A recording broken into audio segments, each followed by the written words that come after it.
What chemical formulas tell us is the composition. Um,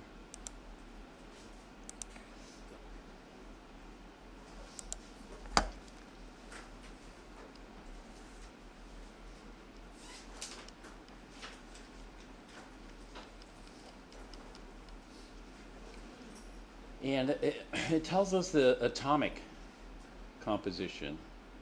That is what atoms or elements it's made of.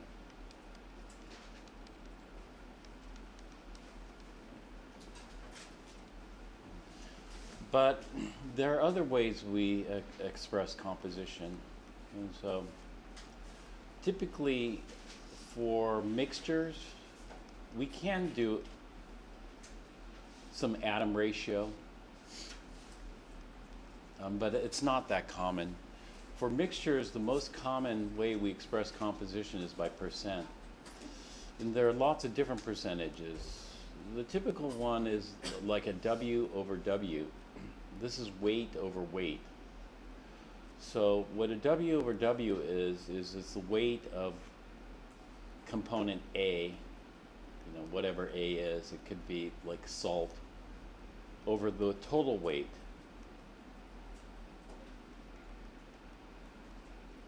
Like ocean. And so this could be the weight of the salt in the ocean times 100%. Some things, it depends. If we're looking at things like lithium in the ocean, then percentage is way too big. We probably should use, rather than percent, we probably should multiply, rather than multiplying by 100%, we probably should multiply by 1,000 or 1,000 parts per thousand, or what's the next level? A million parts per million, ppm, or we could do 10,000 also, or we could do billion, a trillion. It depends on how small this fraction is. The smaller the fraction is, the more we'll want to use the bigger numbers to multiply. And so if the fraction, if it's significant, let's say the weight of A is significant, then we'll use percent, or, like times a million, 10 to the 6 ppm, etc. Depending on the size of the fraction. And then we have a V over V. Do you know what V represents? Volume. And so this would be a volume percent. So it would be the volume of A over the total volume. Sometimes we'll express things like solutions, liquid solutions. Solutions are mixtures, homogeneous mixtures, like ethanol.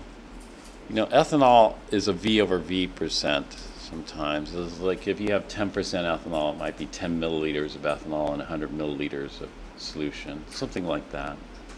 Or we can have some kind of hybrid units, like a W over V, etc. And so percent, ppm, etc. Would the bottom fraction or bottom variable always be the total weight or volume? Yeah, right. This will be the total. And so it's like how much out of the total is component A. And so this would be volume of A, weight of A, that kind of thing. And so the W over V percent, for example, would be the weight of A in the total volume. So they have the saline solution that they use in hospitals. It's like 0.9 grams of salt per 100 milliliters of solution. That is salt solution. Sometimes we do atom ratio. This is kind of rare, I think, or more rare, but it would be an atom ratio. So for example, alloys. Alloys are mixtures. They don't have a fixed composition. So we might have something like a copper zinc alloy. And we might do this by atoms. If we do it by atoms, let's say there for every 2 copper atoms there's a zinc. But the situation is this if this were a compound, it would be a fixed whole number ratio. But for this, we could have, let's say, copper at 1.99 and zinc at 1, something like this. This would be fine. Or copper at 1.83 and zinc at whatever. Because since these are mixtures we can have in any kind of ratio. Now this is the ratio of the atoms. So an alloy is a mixture, right? Alloys are mixtures. The thing that differentiates an alloy from a compound is that alloys will have variable composition. And so you could have, like, for example, stainless steel. Let's take a look.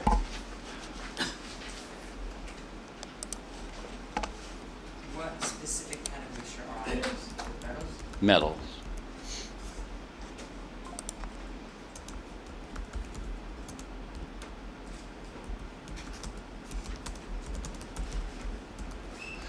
So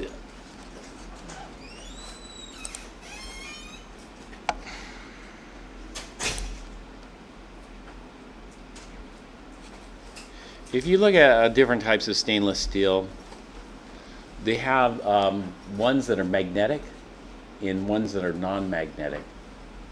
The non-magnetic ones are usually are more rust resistant. But for a refrigerator, you probably want a magnetic one, because if you have stainless, you probably want to stick magnets on your refrigerator.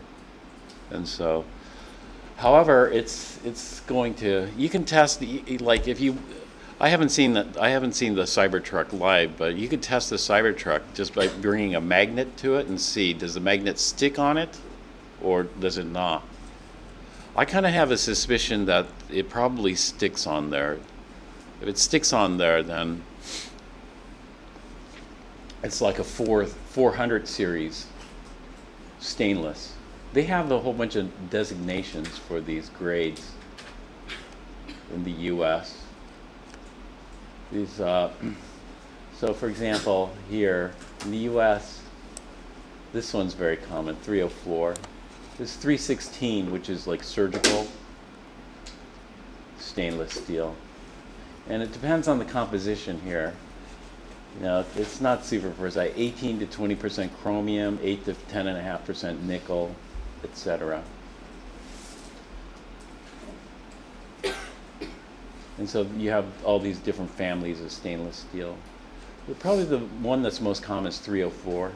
304 is non-magnetic, but it's extremely resistant to corrosion.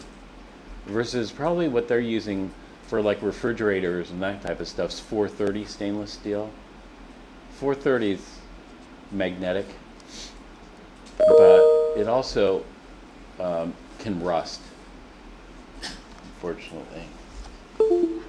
So I'm not sure if it's really rusting or it's just discoloring. All stainless steels can discolor, but and it depends on how they're treated as well. There are other alloys that are extremely resistant to corrosion, like Monel is another one. But 316 is usually, 304 and 316 are common. 316 they use, again, in like medical equipment, that type of stuff. The benefits of 316. Most stainless steel ordered around the world is 304. 316 comes in second, but it's used in medical equipment and implants. Food service, most of it's 304 because it's cheaper. However, some brewing equipment is 316. You want that.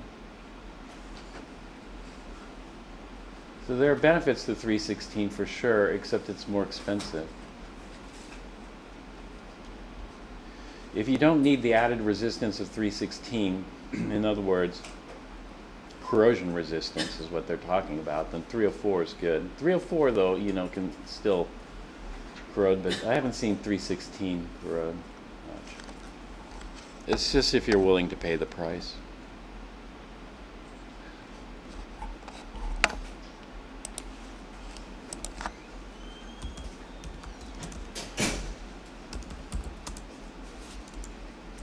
Cybertruck is one word.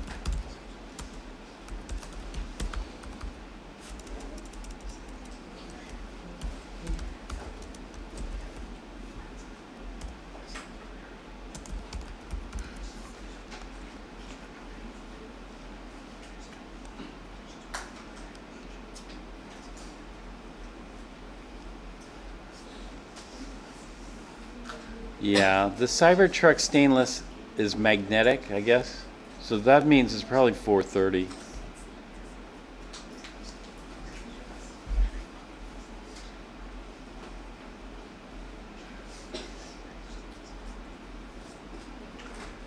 Or maybe it's 301. I don't know what it is. Yeah, 301 says.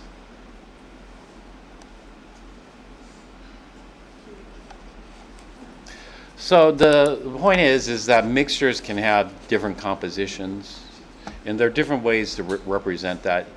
For the stainless steel, we use percent by mass. That is the weight, WW percent, and it's got to fall within a certain range to qualify as a particular grade of stainless steel. There are other alloys that are more precise, and this is an alloy in terms of, this is atom ratio. Now, can we have 1.83 atoms? No. When we're looking at atom ratios like this, then this would mean like 180, what did I write there? 187 or 100, actually this is supposed to be a 3. 183 atoms of copper for every atom of zinc, that kind of thing. Or this would be 199 atoms of copper for every atom of zinc. And so it could be atom ratio. Atom ratio, this is not as common.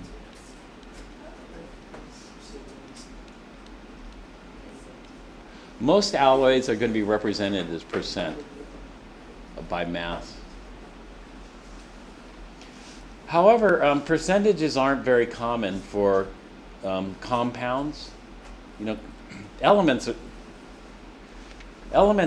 would just deal with purity. You know, for example, when we're looking at an element, like what is the composition of helium? Well, it's just helium. But sometimes we look at impurities in terms of percent by mass or percent by atom.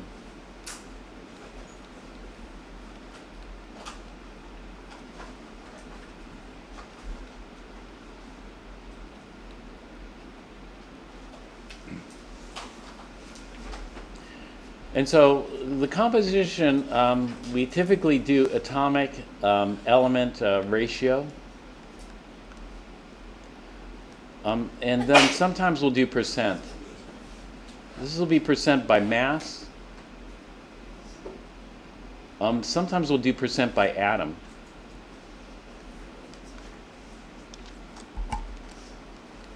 And so just a little preview here of what we're doing. So for example, we know what is the composition of water? H2O. So that gives us our atomic atom, 2 atoms of hydrogen for every atom of oxygen. Or H2O consists of 2 parts of the element hydrogen, 1 part oxygen, in terms of atoms. But if we do it in terms of mass, what is the mass ratio? It turns out that the hydrogen atoms are quite a bit lighter than the oxygen atoms. So if we use the average atomic mass of hydrogen, it's 1.01, and the average atomic mass of oxygen, it's 16.00. And so it comes out to about 11% oxygen. Oh, actually, 11% hydrogen, sorry. 11% hydrogen, 89% oxygen, roughly. If we do it by atom, then it's 67% hydrogen and 33% oxygen. This is just by using how much water weighs. We talked about how much water weighs last time. There's heavier ones and lighter ones. We'll just take the average. When we do these kinds of things on a general basis, rather than looking at it by specific isotopes, then we just use the average. So we don't look at a specific water molecule. And so the average water molecule weighs about 18 U. The average hydrogen, about 101, and the average oxygen, 16. And so that's the weighted average, which we talked about last time. All right, so let's take a look at some chemical formula relationships here. And then we're going to look at other things like how to determine formulas. So you already know this. Some of the subscript numbers indicate the number of atoms. Sometimes one is omitted. Most of the time, if only one atom, then the subscript 1 is omitted. So sodium nitrate indicates 1 sodium, 1 nitrogen, 3 oxygens. So, atoms.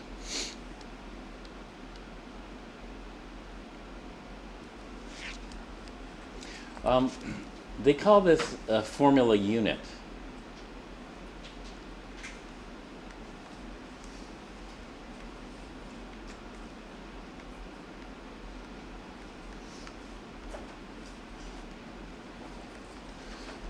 So a formula unit of sodium nitrate contains these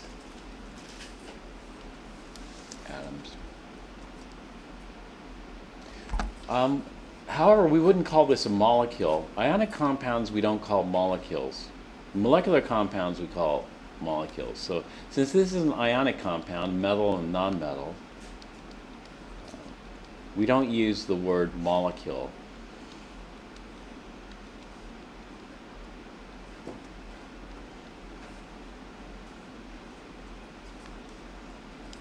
Molecule is not used for ionic compounds. Of course, for molecular compounds, yes, we expect molecules to form. So going back to water, we could call this either a formula unit or molecular unit here. And so this would be a molecule of water, which is equal to a formula unit of water, which contains 2 hydrogens and 1 oxygen. And so for molecules, we have the additional term molecule that we can place. And that's because it occurs as discrete units. Whereas in ionic compounds, do you recall what we form instead of discrete molecules? What the name for that was? It doesn't form discrete molecules, it forms what?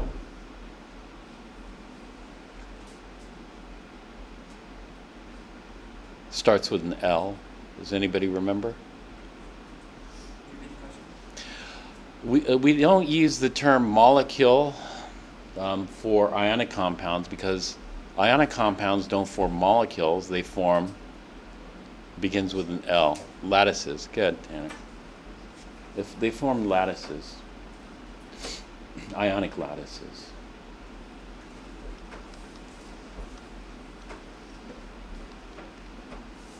Molecular compounds can also form lattices as well, so I should say ionic here. We could have lattices of molecules, but there's a distinction, and the distinction is in lattices of molecules, you'll have discrete units called molecules. In lattices of ionic compounds, it's hard to pinpoint what it is. And there's no discrete molecular unit, which we'll look at later. So how many atoms of each element are in a formula unit of ammonium carbonate? Now ammonium carbonate, what's the formula for ammonium carbonate? That's the first problem. And so ammonium, have you memorized that one already? NH4 plus Good. Carbonate? carbonate, CO3 2 minus. Good. Wow, that's good. And then ammonium carbonate, what's the formula to neutralize the charge? NH4 Yeah. The first thing is we got to get the correct formula for this. So this is how he does it, because he makes you memorize all the acids. So I'm not going to bother with this. I do it a different way. If you like this method, fine. Just keep using this method. But how many nitrogens are there? 2 nitrogens. How many hydrogens? 8. How many carbons? And oxygens? Okay, that's good. There are 2 nitrogens, atoms, 8 hydrogen atoms, 1 carbon, and 3 oxygens. And that would be the atomic or elemental composition of this. Atomic. This is the atomic composition. The elemental, it just consists of nitrogen, hydrogen, carbon, and oxygen in some ratios. Someone when you give the number. Yeah, for the atoms, we'll give the number of atoms. It could be elemental. It depends on how specific you want to be. I mean, we could be more descriptive, giving the number. If we have molecules, how much does the molecule weigh? If we have a formula unit, how much does the formula unit weigh? And so that's what we're going to look at. The molecular mass is the average mass, or it doesn't have to be the average. If we're looking at a specific, like a heavy water molecule, and we want to know how much it weighs, we could figure that out. But in general, molecular mass, we're just interested in the average. Like, what is the average mass of a water molecule expressed in atomic mass units? If it doesn't form molecules, then we call it a formula mass. Even if it forms molecule, we can use formula mass. So for something like water, we can use either. Both work. We can say formula mass, formula, or molecular mass. However, if we're looking at ammonium nitrate, something like this, then only formula mass works, because ammonium nitrate, even though it consists of all nonmetals, you'll recognize the ammonium ion and the nitrate ion here. And so this one we just use formula mass. We wouldn't use molecular mass here because it's ionic. And so there are some average masses that are common that are used repeatedly, that if you memorize them, then you can be a lot faster. So for example, hydrogen is an easy one to memorize. It depends. In hydrogen, in a compound, we want 4 sig figs. We would like these to 4 sig figs.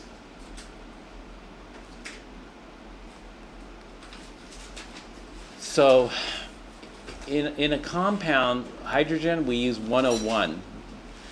Because most, when we add these up, most of these elements are going to be, compounds are going to be over 10.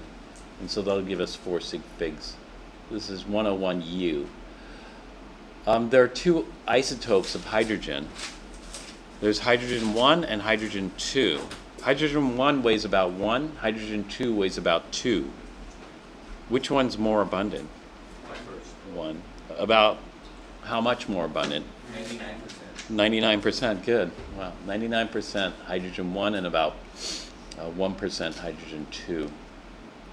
However, if we're looking at elemental hydrogen, like atomic or molecular, then we're going to use 1008U. That will give us 4 sig figs. So an atom of hydrogen on average weighs 1008U, and a molecule of hydrogen weighs 1016U, because a molecule of hydrogen consists of 2 hydrogen atoms. So we'll just add those up.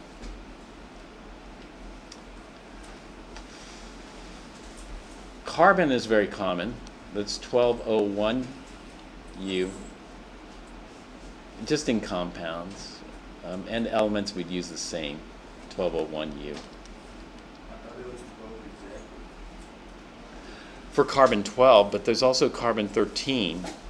There are two isotopes of carbon, 12 and 13. Carbon 12 weighs around 12, not around exactly 12, that's good. But carbon 13 weighs roughly 13. What is the percent abundance? So the other means the difference. Yeah. They're both the same. 99%. This gives us 4 sig figs. The only reason is this is only 3 sig figs here, 101. But if I add hydrogen and carbon, I'm going to get 4 sig figs because it's by decimal place. Yeah, 13.02. Nitrogen is 1401. And this would be the same, 1401. Oxygen is 1600. So for the average masses, the average we call these atomic masses. For the atomic masses, we use it to 2 decimal places for most of them. All others to 2 decimal places.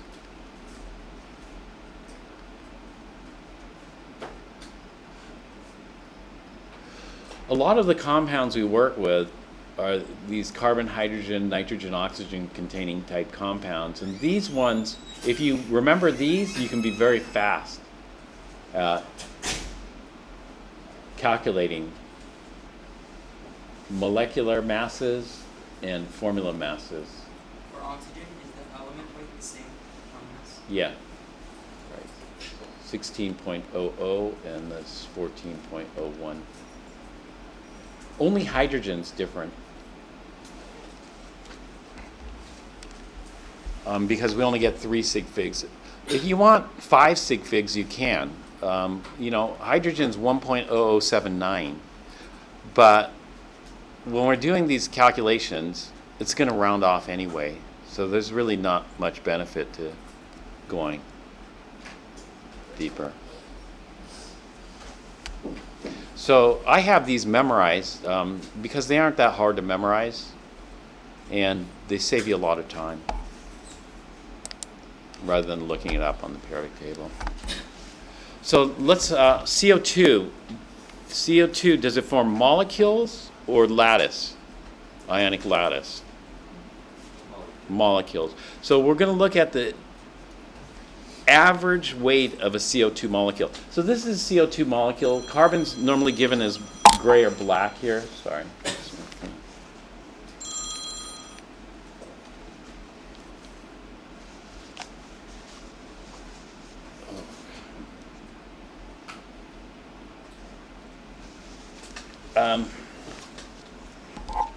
Oxygen's given as red. And so here, I know oxygen is 1600. We have 2 of those as 32 plus 1201 is 4401. So the average CO2 molecule weighs 4401. The interesting thing is we aren't going to find an average CO2. The average, this is the average. The actual, if we want the actual, then we have to look at individual isotopes. The actual involves this: oxygen, carbon, oxygen. Now oxygen, the most abundant one is 16, and the most abundant carbon's 12. But we could have, let's say, oxygen 16, a carbon 12, and an oxygen 17. Oxygen 17 is much less abundant. Or we could have an oxygen 16, a carbon 12, and an oxygen 18, etc. We can have a lot of combinations of these. And each of these are going to weigh a different amount. We have to get the isotopic masses.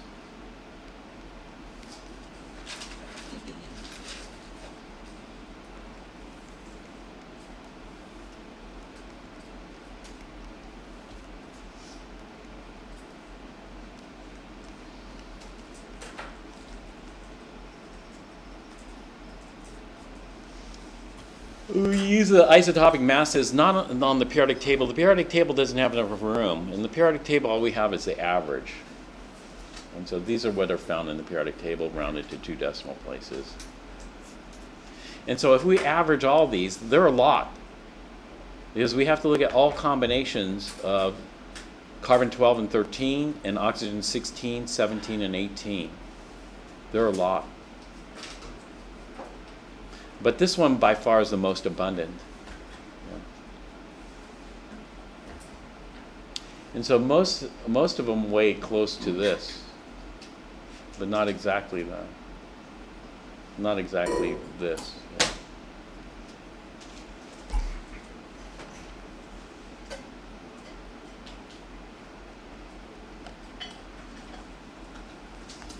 Calculate the formula mass of ammonium nitrate. So I wrote up the formula for ammonium nitrate. Ammonium is NH4 plus, nitrate is NO3 minus, so it's just a 1-to-1 ammonium nitrate. And so here, how many nitrogens do we have? 2 nitrogens. So that's 2 nitrogens at 1401, that gives us 2802. Here, the difference I do is this. I only use 1008 for elements. Here I just use 4. Why? Because it makes it a lot faster and it doesn't change my answer. So here I have 2802, that's 2 times 1401. Now if I use 101, it makes, you can calculate in your head quite easily. So 4 times 101 is going to give me 404. And then I have 3 oxygens. So that's 16 times plus 16 is 32 plus 16 is 48. So 3 times 16. And then just add these up. I'm going to get 6, 0, 28, 32, 70, 80. 80.06. 80.06 U. Now, if... I'm not doing it's about 80 because sig figs. I'm sorry, can you repeat that? The oxygen is, I don't think oxygen has infinite sig figs, right? No. So it'd be rounded to 2 sig figs, right? No. 4 sig figs is 3, which is infinite sig figs, times 16.00, which is 4 sig figs. So we're allowed 4 sig figs. If I need 5 sig figs, it's 15.995 is the answer. But you'll see mine is rounded off more. Which one's more accurate? Probably theirs is more accurate, 80.05. Mine has a little bit of round off error, but it's acceptable. This is acceptable round off error. It's acceptable because there's a compromise between speed and accuracy. If we wanted the highest accuracy possible, then we'd use all the digits in the periodic table. It's like 6, whatever, how many digits we have. But this is acceptable. And so what we're going to do for hydrogen is we'll just use 101. If it's in a compound. If hydrogen is alone, like in H2, then we're going to use 108. And so H2's mass is going to be 2.016. That gives us 4 sig figs. Hydrogen in a compound we use... Not 202. Hydrogen in a compound we use... 101. 101 and hydrogen by itself. We use 1008. And so why not use 1008 for everything? Why not is because how much extra time do you need to multiply this out, and then how much extra time do you need to round it? So you could save time.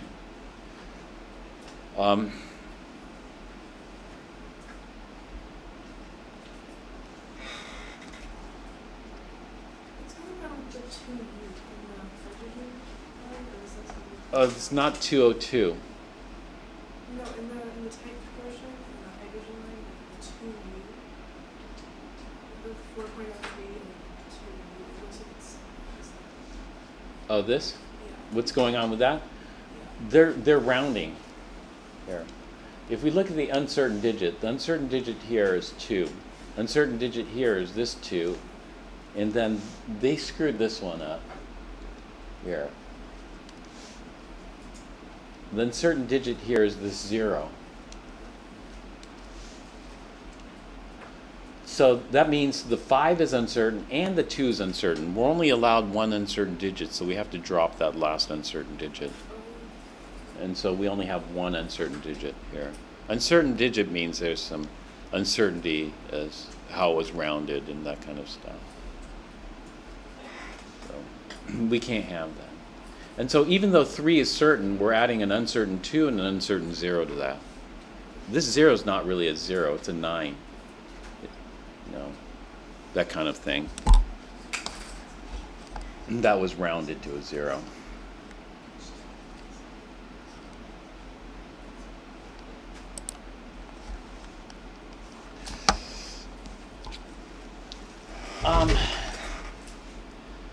A mole, we're going to talk about this next. A mole is a counting unit.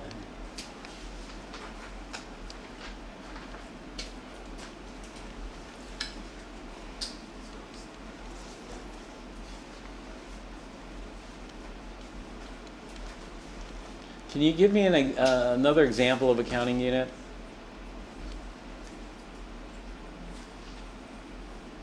You. Well, a counting unit, like, sometimes we count by tens, 10, 20, 30, 40. And the units don't matter. It could be anything, 10, 20 grams, 10, 20 gallons, whatever.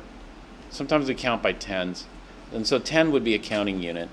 Sometimes we count by dozen, how many dozens of donuts did you get? And so an example would be a dozen. And that would be a counting unit. The dozen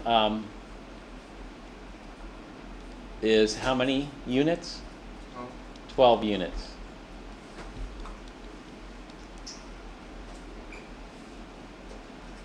Who came up with the dozen? Somebody told me. Avocado? No. Do you know who came up with the dozen? I didn't know this. I thought it was bakers, and bakeries that came up with a dozen, but I was wrong. Like donut shops, I thought maybe the donut shops came up with a dozen. Farmers? It wasn't farmers. Maybe it was farmers, because farmers are very interested in solar cycles. But I think it was astronomers, For each orbit of the sun, there's like 12 orbits of the I moon. think Johann. Yeah, Johann was it, yeah. I didn't know that. But we have another counting unit. The other counting unit is the mole. And so if we look at the one mole is this. I'm not going to have you memorize that. This is it. We're going to use this. It's 6.022 times 10 to the 23rd units. So if you have a dozen eggs, you'd have 12 eggs. But if you had 1 mole of eggs, how many eggs would you have? 23 times 12 eggs. Yeah, that would be a lot of eggs. In other words, you would have an Avogadro's numbers worth of eggs.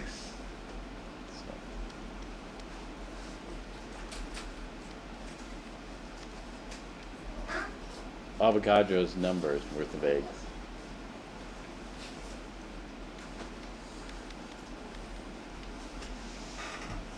How did you come up with this number? Right. Okay. You don't need to know how they came up with the dozen, but you do need to know how they came up with the mole. 10 to the 23, that's a lot. That's a lot. And why did they make it complicated? Why didn't they make it easier? Like, it's a big number. So why didn't they just do like 1 times 10 to the 20th? It would be a lot easier to remember 1 times 10 to the 20th. Something like that. And that would be big. A big number. And so does somebody know the answer?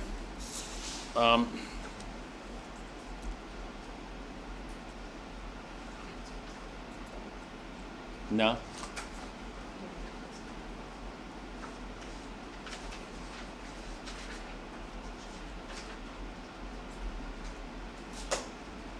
Okay. let's take a look and see if they tell us the answer in the next slide.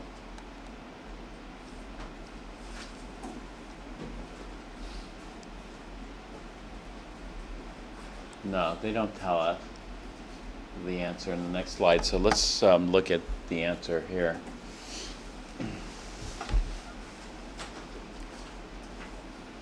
The way they did it was this. This was actually really well thought out and quite useful. So let's look at the definition.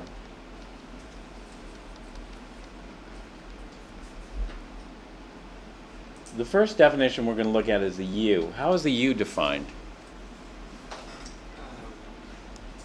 Zero to exactly one carbon. Well,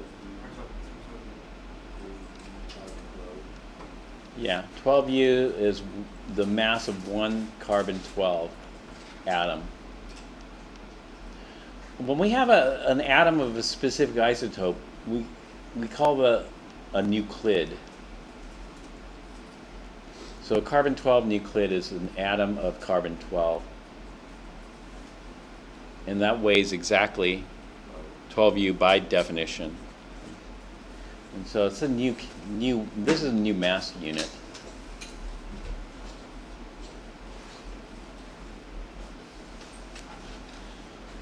So what we're going to do is, for the definition of the mole,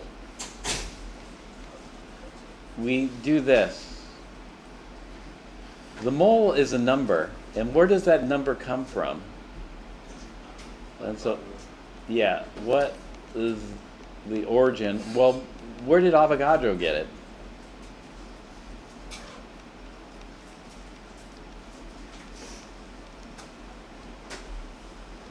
The way it was is this.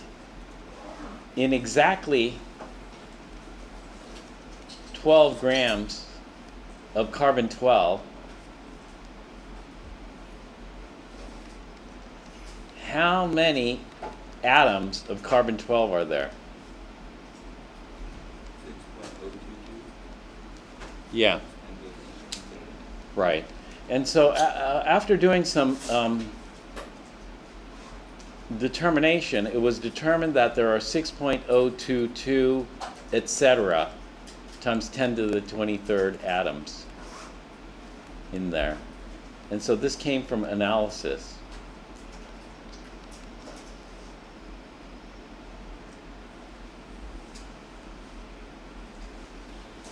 And then later on, they decided to simplify it. This was recent.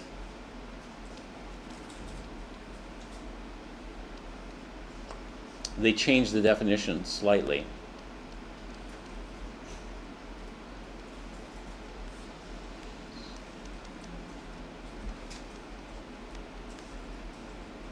They defined Avogadro's number exactly.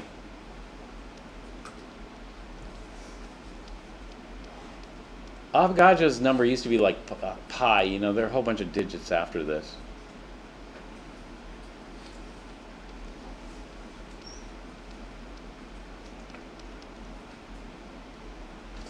And so what they did was they got rid of all these extra digits and then just called it exactly.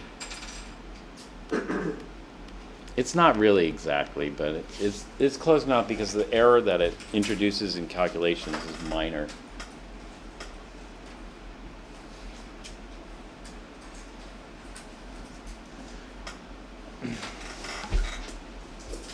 And so what this does is it does this. The whole reason for doing this is to make your life easier. And to make your life easier, we can have these ratios. One carbon-12 nuclid weighs exactly how much?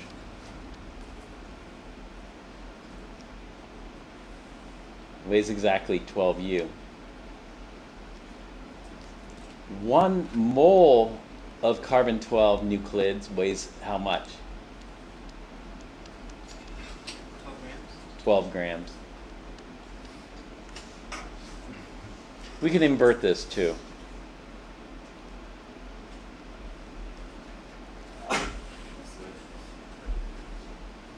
So if I have 12 grams of carbon-12, I know how many atoms there are. How many atoms are there? 6.022 times 10 to the 23rd carbon-12 atoms. If I have 12U of carbon-12, I know how many atoms I have. How many atoms do I have? Just one atom.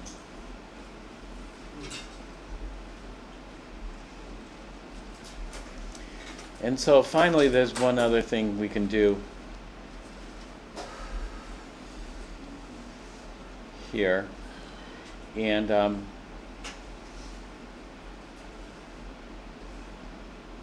if I have one mole of carbon atoms, these are average carbon atoms.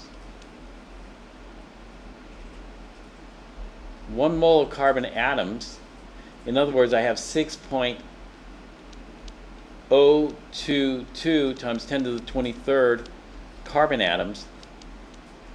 How much does that weigh? That weighs 12.01 grams. And so the whole point of this definition is so that there is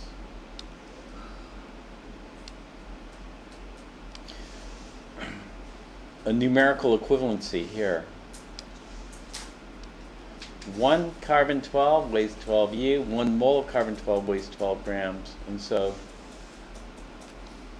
these masses we can take either. Let me write that up here.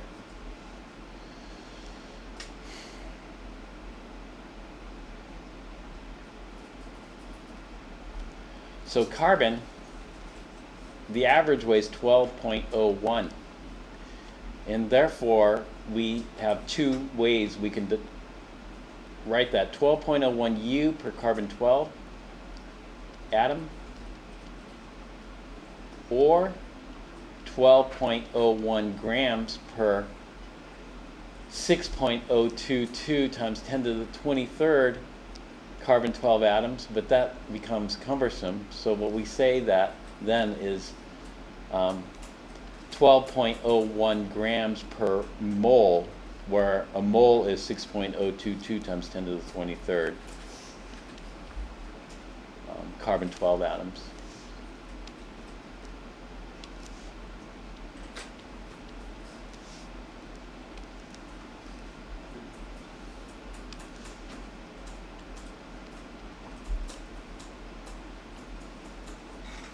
So tell me, how is the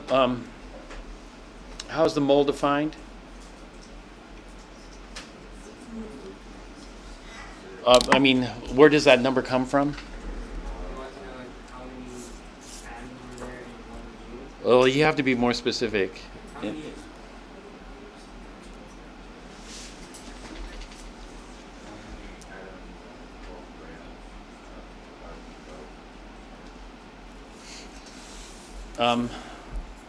How many atoms there are in what? 12 grams of carbon. In exactly 12 grams of carbon-12, and then we're okay. Then that would work.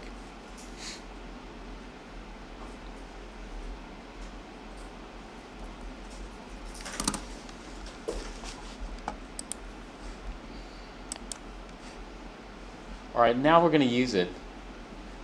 So we have a 1/4 mole of ammonia. How many ammonia molecules is this? So the way we do this is by using conversion factors here.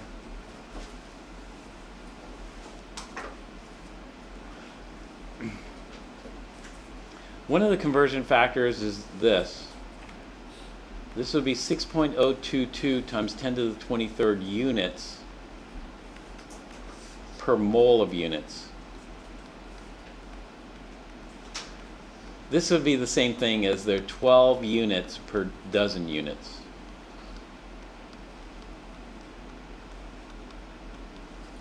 Or 1 mole of units consists of 6.022 times 10 to the 23rd units.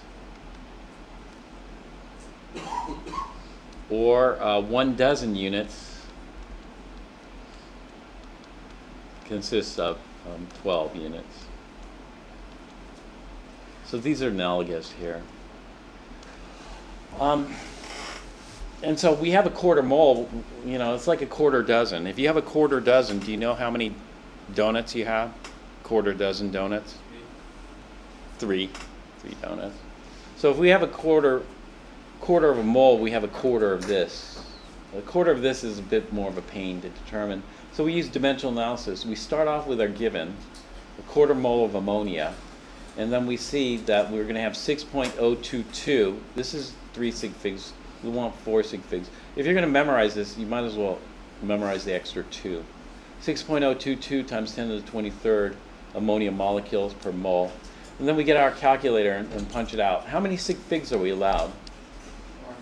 We're allowed 4 sig figs. So this would be 4 sig figs here. How if this were exact? So if we said if this were exact, if this were not exact, then we would be allowed how many sig figs? 2 sig figs.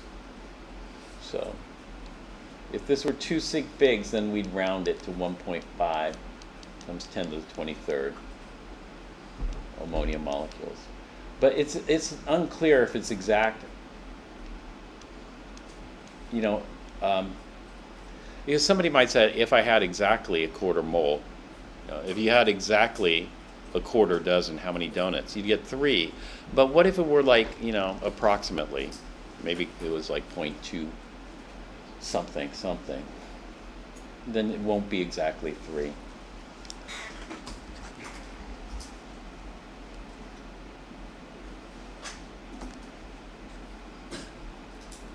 We give a name to this. The molar mass. Okay, this is different. So for example, 12U per carbon 12 atom, this is called the isotopic mass or atomic mass. We call it the isotopic mass if it's a specific isotope. We'll call it atomic mass if it's just the average. So an average carbon atom weighs 1201 U, and so this is called the atomic mass. And then 12 grams of carbon 12 is exactly equal to 1 mole of carbon 12. 12 grams of carbon 12, I should say this, 12 U of carbon 12. This is called the molar mass.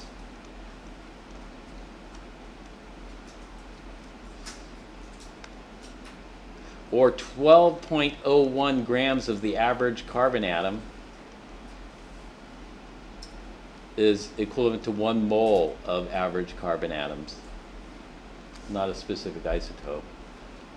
It's the average.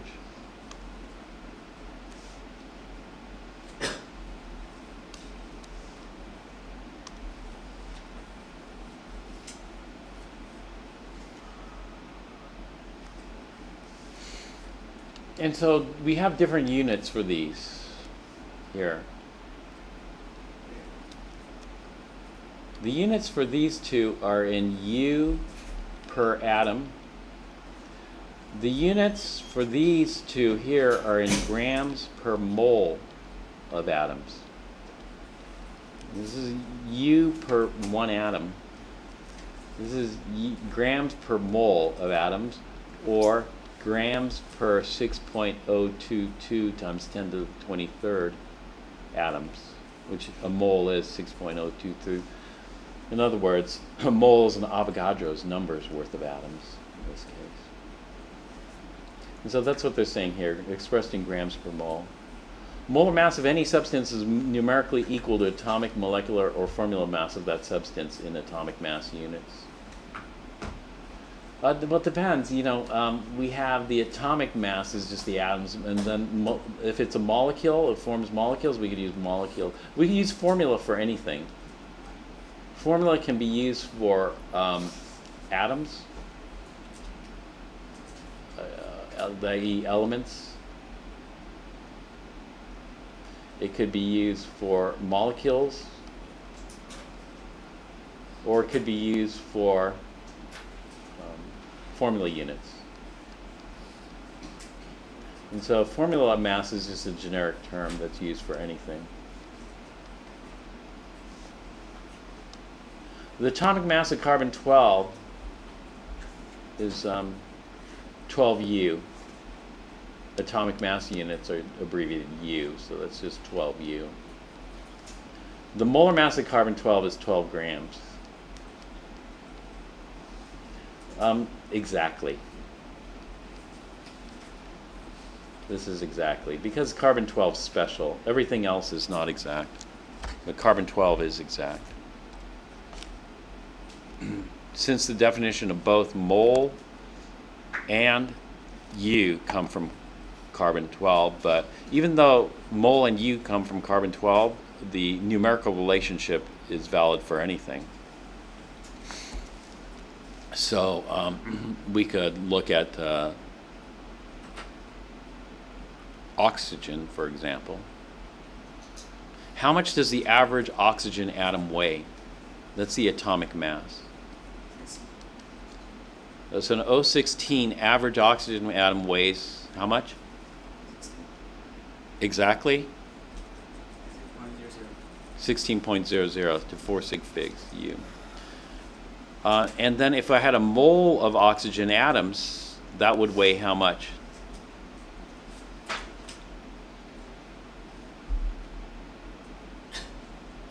This is why the definition, you might not see how it works, but you don't need to know how it works. You just need to know the end result. The end result is it's numerically the same. So a mole of oxygen atoms weighs 16.00, except the units would be grams. And so the way it was defined allows us to use the same number. Grams per mole, U per atom. Same number. Kind of like torr and what's it called, milliliters? Yeah, right. Torr millimeters. That's a very crafty definition. Torr defined his unit to be exactly the same as a millimeter of mercury. So the same. So if you have 760 millimeters of mercury, you have 760 torr. Right. Why use torr? Why use torr is it takes so much less writing. I'm sorry?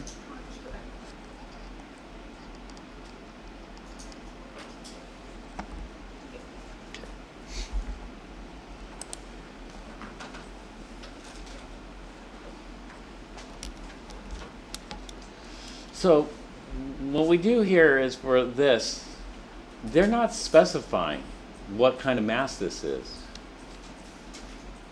So off the periodic table, we get the average mass of a calcium. And when I look at it, it's 40.08, is that right? It's, yeah. So what I do for these is it's 40.078, but that's too many. You know what I'm going to do? And I told you not to do this. I told you not to do this because of round-off error. But for these types of calculations, we're just going to round this. And we're going to live with the round-off error. I'm going to round this to 40.08. The reason I'm going to do that is because we need 4 sig figs and we need speed. If you need more than 4 sig figs, then do it. But if we only want 4 sig figs and we don't want to be too slow, then we're going to do it like this. And then we have 2 fluorines. If I look at that, that's going to be 2 times. Now, what is the mass of fluorine? 18.998 dot dot dot. I'm not going to bother with that. I'm just going to say 2 times 19.00.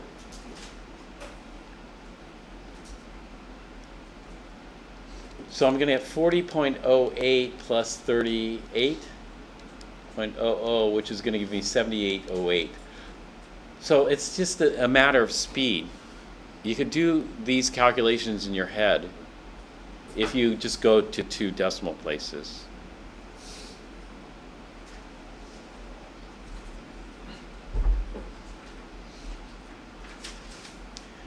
All right, 70.08. That means we have 2 units for this. We have 70.08 U per calcium fluoride formula unit. Does calcium fluoride form molecules? Formula unit should be just 1. Or ionic lattices. Ionic lattices. Ionic lattice, right? Because calcium is metal. Calcium is a metal. A formula unit has how many atoms of calcium?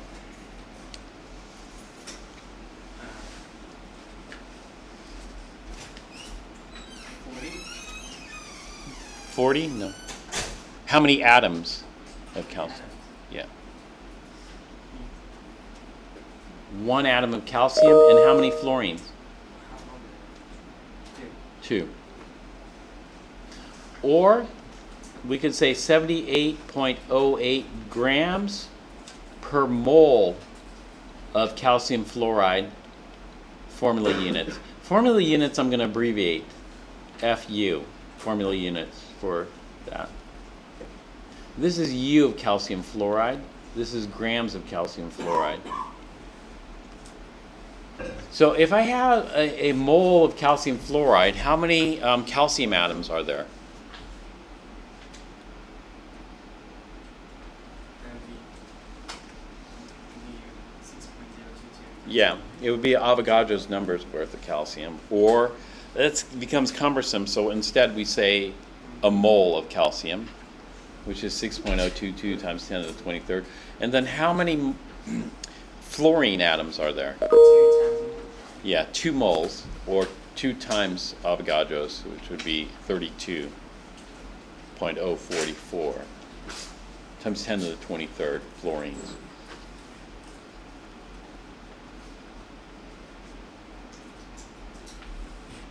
So when they're talking about the mass, we have 2 types. We could have the formula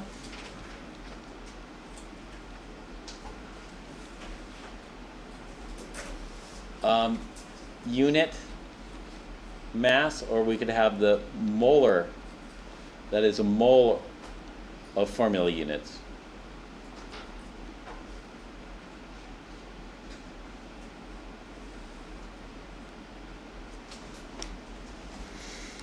Molar mass? Yeah, I think I went molar mass, right.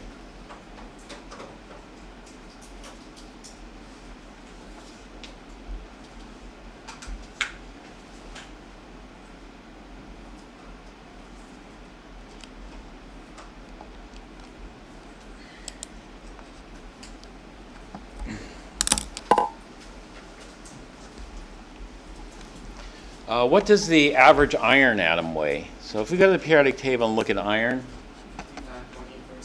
55.8%. yeah, 55.81. Let's see if I have my molar. 55.85. Your periodic table is kind of nice for most of these, as they go 2 decimal places.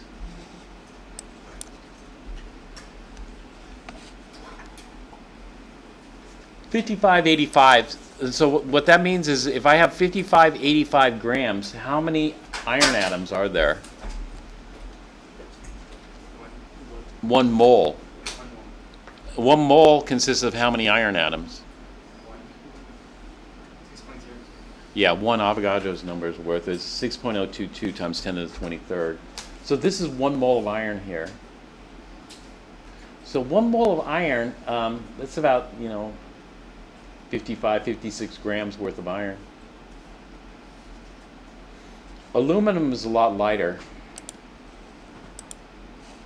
If you look at aluminum, it's 2698 here. Is the average aluminum.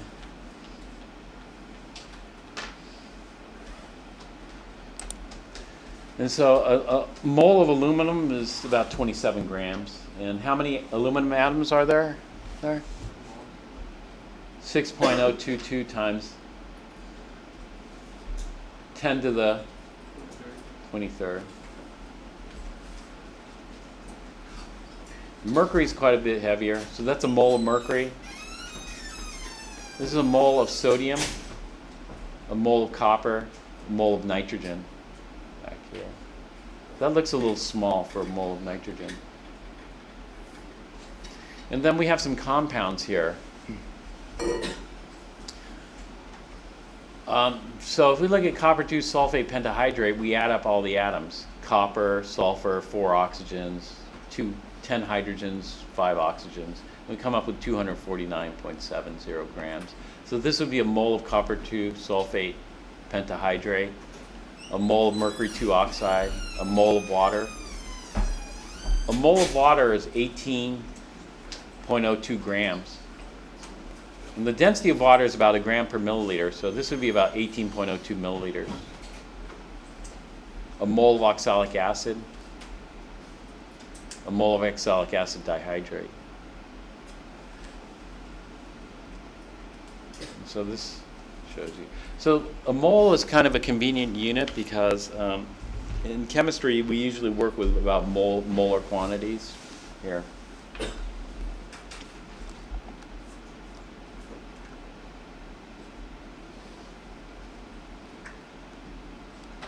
So you're carrying out a laboratory reaction that requires 0.0360 moles of barium chloride. How many grams of compound do you measure out? So the mole is kind of here. And we can do different things. So for example, we could start off with grams and go to moles. Or we can go from moles to grams. It's a very common conversion. Or we could go from moles to number.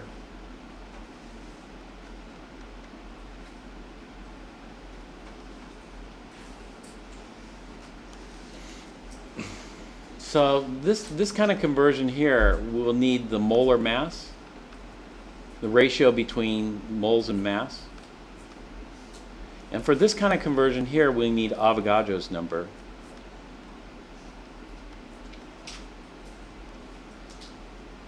In the mole. And so the molar mass is going to be either in grams per mole, or we'll flip it over, or moles per gram. And Avogadro's is going to be 6.022 times 10 to the 23rd per mole, or 1 mole is equivalent to 6.022 times 10 to the 23rd. And so these are the conversion factors that we use to interconvert from this. This is going to be what we call a stoichiometry map. Stoichiometry deals with quantities. Stoichiometry means quantity relationships. And so when we're looking at different quantities, we can relate this. And so this is our stoichiometry map that we're building here. And so what we want to do here is grams. So we're going from moles to grams. And so this is a mole to gram conversion. So we're going to start off at moles here and then convert to grams. And so if we want to go to grams, we're going to use this here. This is going to convert moles into grams. And so what we need is we need the molar mass of barium chloride. And so we could get that. I usually go with two decimal places for everything. The reason is it's easier to remember numbers if you go 2 decimal places. Everything. And I don't want to do this. I don't want to do this rounding step here. And so when I do that, I'll take a look at barium and chlorine. So if we go to barium, barium is, I only have it to 1 decimal place on this periodic table. Let's go over to, what is it, 3,3? All right. Thank you. And so this is the way I do it. Barium, 137.33. And then chlorine. We have 2 chlorines. Each chlorine is 35.45. There are some additional ones that are quite common. Chlorine's very common. And so this one I have memorized also. Chlorine. And fluorine I have memorized because it's easy. It's 19.00. And so 2 chlorines would be 70.90. And so I get 137.33 plus 70.90, which is going to give me 3, 12, 8, 11, 218, 23. I mean, excuse me, 208, 23. It's slightly off from this, but it's all right. So 208, 23. I have two ways I could do this. U per formula unit or grams per mole of formula units. Barium chloride being that. And so I'd use this. And so to do this calculation, we're going to use the given and then just do dimensional analysis. So the given is 0.0360 moles of BaCl2, and then we see that we have 208.23 grams of BaCl2 per mole of BaCl2 per 1 mole of BaCl2. And then we calculate this. So the moles cancel out the moles, leaving us with grams. And so it should come out to about 7.5 grams. We're allowed 3 sig figs here. I have 5 sig figs in this conversion factor, but that's fine. What I'd like to see, though, is I don't like to see the final answer like this. I'd like to see how this was rounded. And so I don't write it like this here. What I do is I'll do the calculation, 0.036 times 208.23. And what I want you to do is I want you to show me the drop digit. So here, I'm allowed 3. I'm going to carry 4. So 7.496 grams. And then I want to see the rounding step here. 7.496 is going to round to 7.50 to get it to 3 sig figs here. So I want to see the step before. I just don't want to see the final answer. Is that clear? Test.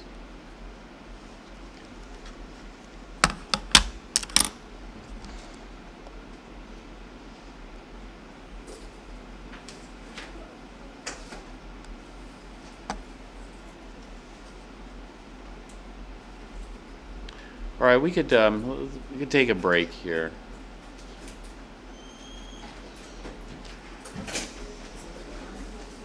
We'll resume after the break.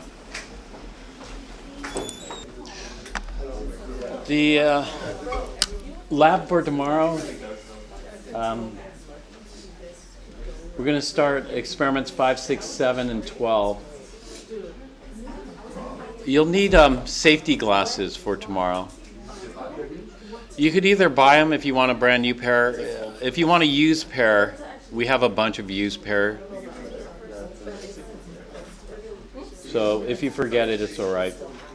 You'll also need proper footwear, so make sure you bring shoes for this. No sandals in lab. For lab, it's recommended that that you wear like natural fibers, like cotton. This is just more fire resistant. What's that? No polyester. Nylon, that kind of stuff, because it could catch. But you know, you don't really have to worry about that. You could just wear whatever you want. Normally people wear old clothes to lab because of spills and splashes. You know, one time I took my shirt out of the washing machine dryer, and I noticed it had a whole bunch of holes in it. Holes that, you know, when acid splashes on cotton, it just eats it away. So lab coat, gloves are optional, but those are nice to have. Goggles and shoes required. Here, you don't have to prep. We haven't gotten to this. We're still in Chapter 7. We'll finish up Chapter 7 today, and I'll start talking about 8. There's some stuff, like Experiment 5 deals with Chapter 9 stuff, so we'll just kind of get a jump on that. just to discuss the stuff that we need from this. So this is chapters 8 and 9, and also some of the latter chapters, like chapter 21, I think, or chapter 19. Let's see what it is. So chapter 19. All right, let's go back to this here. So when we're thinking about the mass, like water, what is the mass? The first thing is we come up with a generic. Let's look at the average rather than the specific. What's the average hydrogen atom weigh? 1.01, and we have two of those. So that's 2 times 101, which we can do in our head, 202. And what does the average oxygen weigh? 16.00. So that's just 1600. And then we add these up to get an average H2O. The average H2O is going to be 18.02. Now I left the units off here purposely, because the units could be either be what? What are the 2 units that I can have? U or gram? Yeah. So this would be 18.02 U per what? One atom or one? No. Yeah, formula unit would work, but we could be more specific. A formula unit of this is also we call a molecule. And so this would be an H2O molecule. So one molecule. Are we going to find a water molecule that weighs that? No. That's just the average mass of a water molecule. If we wanted to figure out the specific masses, then we'd have to do the isotopic mass. So this is an average. There's no such thing as the average. Let's say you have a $10 bill and a $20 bill, and the average is $15. Does that mean you have a $15 bill? No, it just is the average. So sometimes the average there is, but for the case of water, there is no such thing as an average water molecule, but we know what it would weigh if we could make one, hypothetically. The other unit is 18.02 grams per what? Mole of H2O molecules. And mole is just short for what? Avogadro's number. 6.022 times 10 to the third. Yeah, good. Jason. Somewhat off topic question, but what about the labs do? The other ones? I am having what experiment 1, the burner due tomorrow, right? Did you finish the true-false thing and corrected the false? Let's do tomorrow. Experiment 2, there's still one more section left to do. I'm not sure. I'll fit it in one point or another. Just the paper. We haven't done the paper. Experiment 3, did you guys finish the graph for that? We'll have experiment 3 due next week. Okay.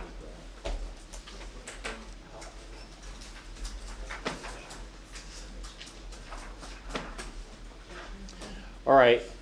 A mole is just short for Avogadro's 6.022. And now this is exact, so this is worth remembering.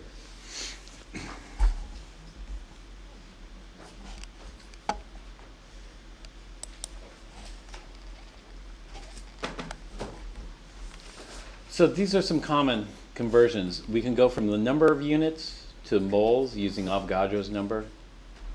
We could have half mole, would be half of that. And then from moles to grams using MM. M stands for the molar mass. That is grams per mole. Or we can go from grams to moles by 1 over the molar mass. Just invert it, flip it over. And the moles to units using Avogadro's. This would be 1 over the units. It doesn't matter if we flip it over or leave it intact, but to get the units to cancel, this is the way we do it. So these are common conversions that we do. This is as far as dimensional analysis goes. We could do some over here. If I have 9.01 grams of water, how many moles is that? If I had 9.01 grams of water, how many moles of water is that? Half a mole. Okay. If I have 2 moles of water, how much would it weigh? 36 something. Yeah, 36.04 grams. How many molecules would that be? 2 more. Yeah, it would be 2 moles of water molecules, but the number, 1 mole is 1 molecule. 12.044. yeah, 12.044 times 10 to the 23rd molecules. That would be it. And so those would be some common conversions. Those we could do in our head, but ones that have odd numbers we'll do using dimensional analysis. So this is our map here. This is stoichiometry. Stoichiometry means what? Units. Conversion. Yeah, conversions, but stoichiometry, the word means, We measure the amount of like an element and compounds. yeah, that's all part of stoichiometry. Stoichiometry just means quantity relationships. So we're just looking at quantity. What we just did was stoichiometry, quantity relationships. So you've been doing stoichiometry, like donuts and dozens, a long time. So it's the same thing, just applied to chemistry. We can have macroscopic quantities in grams and then particulate quantities. Particulate quantities would be in the number or U.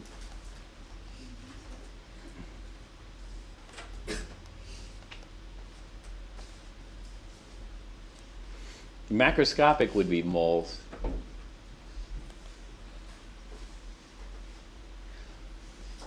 So we have gram to mole conversion and mole to number conversion. Number would be quantity. And we can go either way here. This one we'll need the molar mass. We just got to make sure it's oriented so the units cancel. So determine the mass in grams of 3.2 times 10 to the 24 molecules of sulfur tetrafluoride. So sulfur tetrafluoride, the formula for that is what? S. T. Is it F? 4. Yeah, that would be it. We call sulfur tetrafluoride a binary, Molecular compound. so it follows this set of rules, right? Binary molecular compound, okay. So that's sulfur tetrafluoride. First thing we'll do is we'll figure out the, because this is dealing with mass, so average sulfur weighs how much? 3206. It depends on which periodic table you have. It depends on how they rounded it. So this is 3206. What's our periodic table up there? 066. So up there we'd use 3207. This one we'd use 3206. You'll notice that there are differences in the mass depending on what year the periodic table was made. The masses will be different slightly. That's because better data comes out, let's say. Better data as far as percent natural abundances go. What we're going to use is 3206, because that's what you would have used from your periodic table. And so the average sulfur weighs 3206.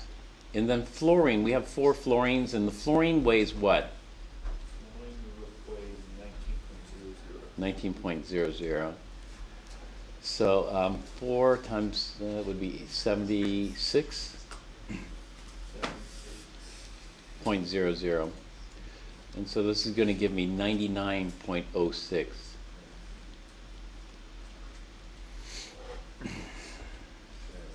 So we have different choices. We can go from, Yeah, 108. oh yeah, 108, sorry. 108.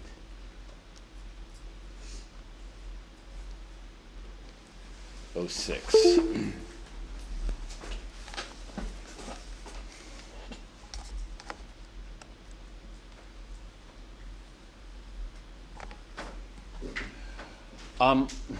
There are different choices we have here.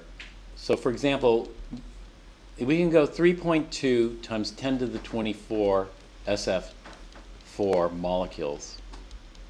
Molecular compounds for molecules. And then we could go like this. We could go, how much does the molecule weigh?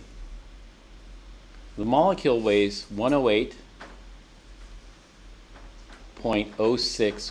What are the units? U. U per molecule.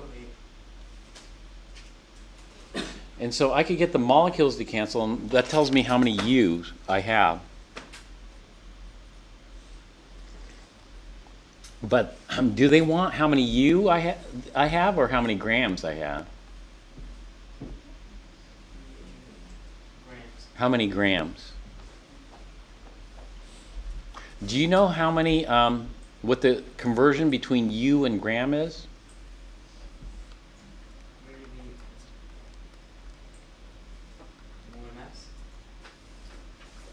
Where did we? OMS? I did it once before, maybe.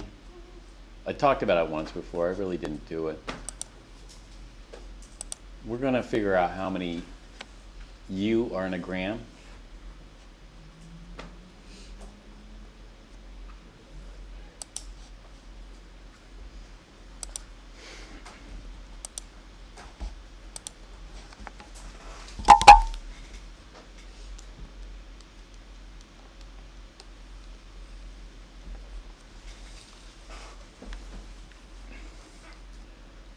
Unless, do you have this one memorized?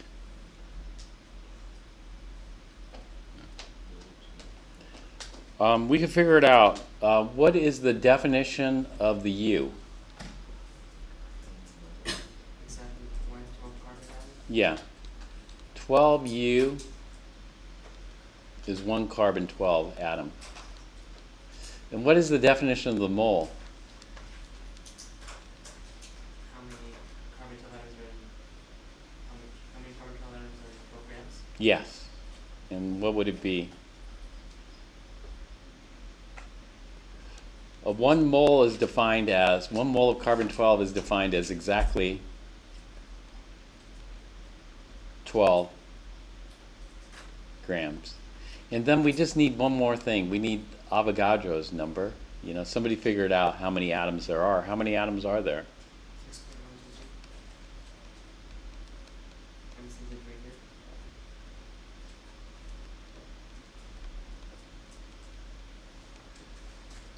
And then we just multiply these three things together. We multiply these three things together, we got the carbon 12 atoms cancel the carbon 12 atoms here.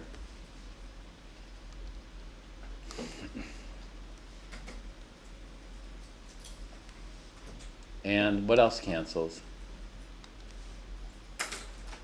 Moles of carbon 12 cancel here. And what else cancels? 12 cancels here. This is a very easy number to remember. There are 6.022 times 10 to the 23rd U per gram. So 1 gram contains how many U? 6 times 10 to the 23rd, right? So this is what we need here. 1 gram contains 6.022 times 10 to the 23rd U. How many sig figs is this good to? With a new definition of the mole, this is exact. And so this tells me how many grams of SF4 I have.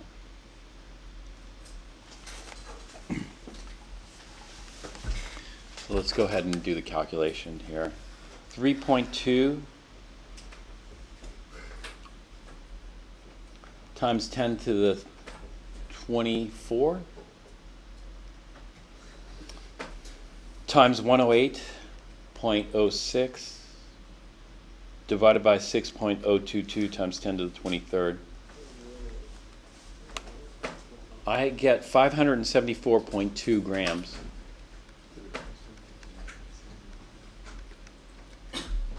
574.2 grams, and then we'll round it. I'm allowed 2 sig figs here, so I'll just say 570 grams.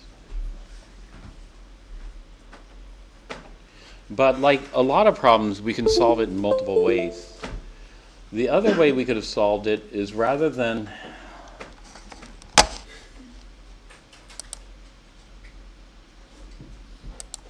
doing this route, we could have done this route here. We could have gone from molecules to what?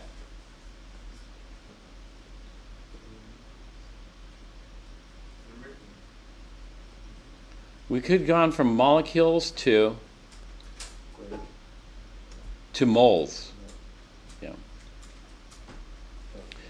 And that is, 1 mole has how many molecules? Times 10 to the 23rd, SF4 molecules. And then we could use this. This SF4 is either in U per molecule or grams per mole of molecules. Let me write that. Or in other words, grams per mole.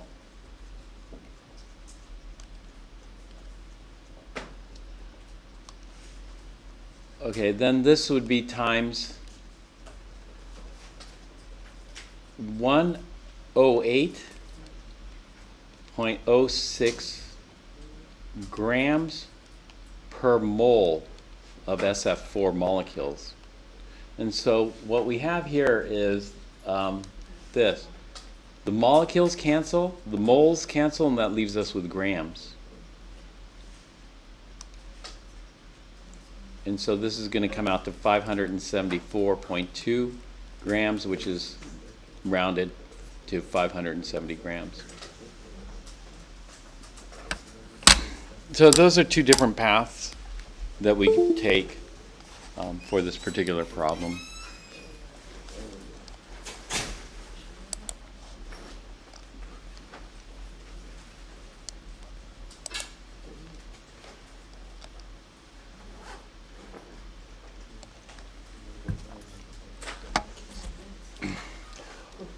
All right, the formula is the atom composition.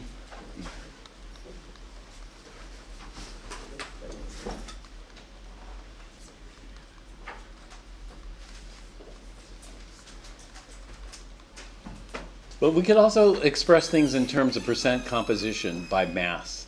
Percent composition, so if I want the percent of A, we just take the grams of A divided by the total grams times 100%. It doesn't have to be grams, it could be pounds or whatever, kilograms, the same thing.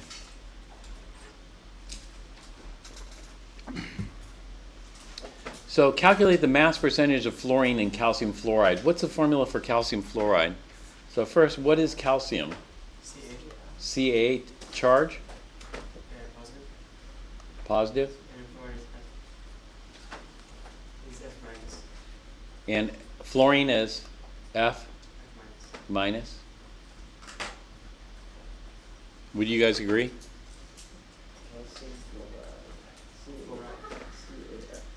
CAF would be it, except where's calcium? What group is calcium in? So let's take a look at the periodic table. It's 2 plus. Yeah, calcium is in group 2. CAF2. Yeah, CAF2 would be it.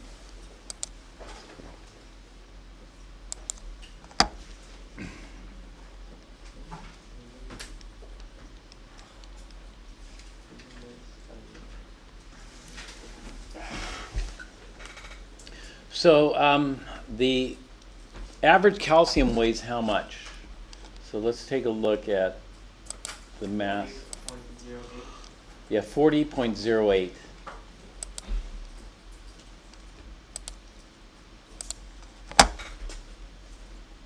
.08, and then fluorine, we have 2 of those. Each one is 19. So this is going to give us 38.00. This is going to give us 78.08. This is the total.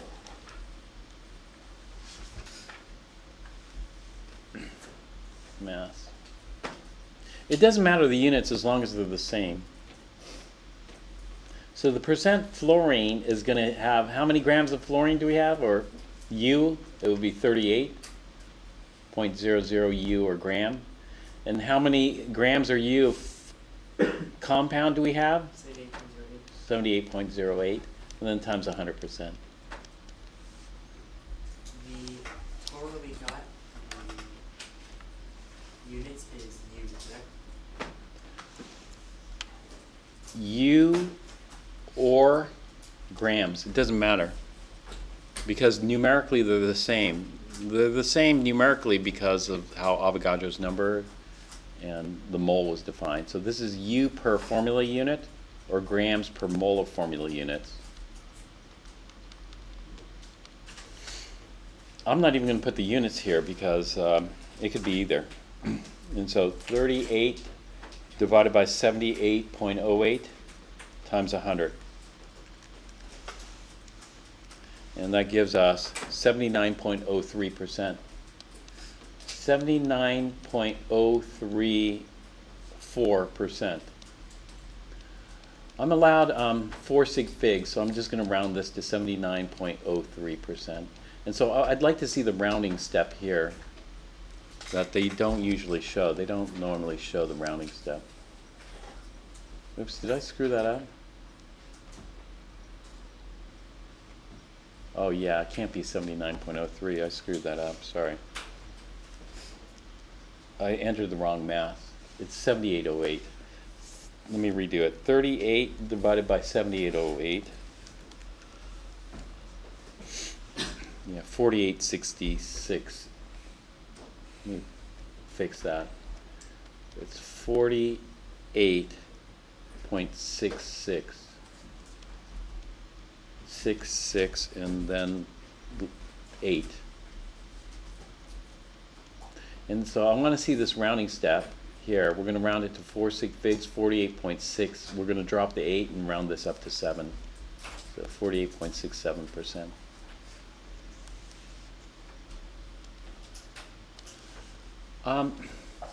There are two ways to get the percent calcium.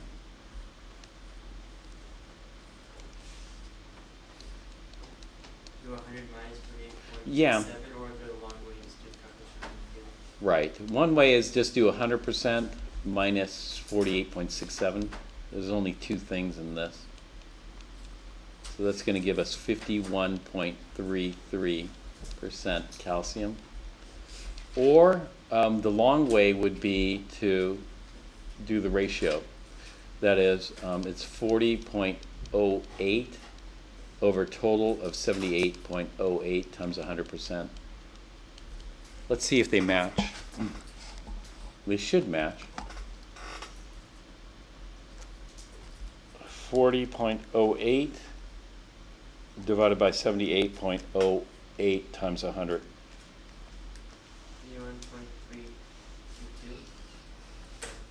51.322. Okay, I got 51.331%, which for me would round 51.33% calcium. So they do match in this case. Sometimes they don't match. Sometimes they're off by just a little bit, and that's due to rounding error, round off. So as long as it's close. In other words, as long as it's close to adding up to 100%, we're okay. So that's percent by mass. Now, formulas, we don't do this. You know, so for example, we wouldn't write calcium 51.33, fluorine 48.67. Would that be very convenient? Because that's the percent by mass. No, that's not very convenient. We don't do that.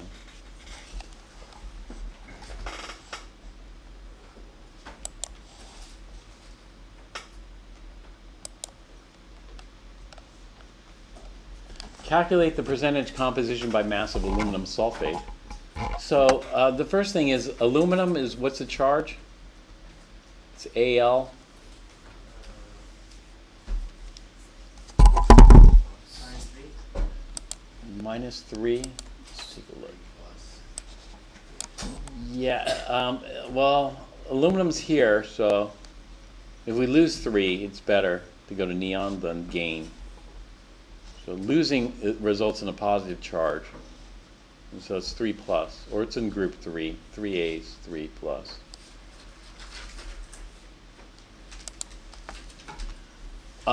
What's the formula for sulfate? SO4 2 minus. Now there are 2 ways that I approach this. This is the long way. We have too much positive charge, so we need more negative charge. So add another sulfate.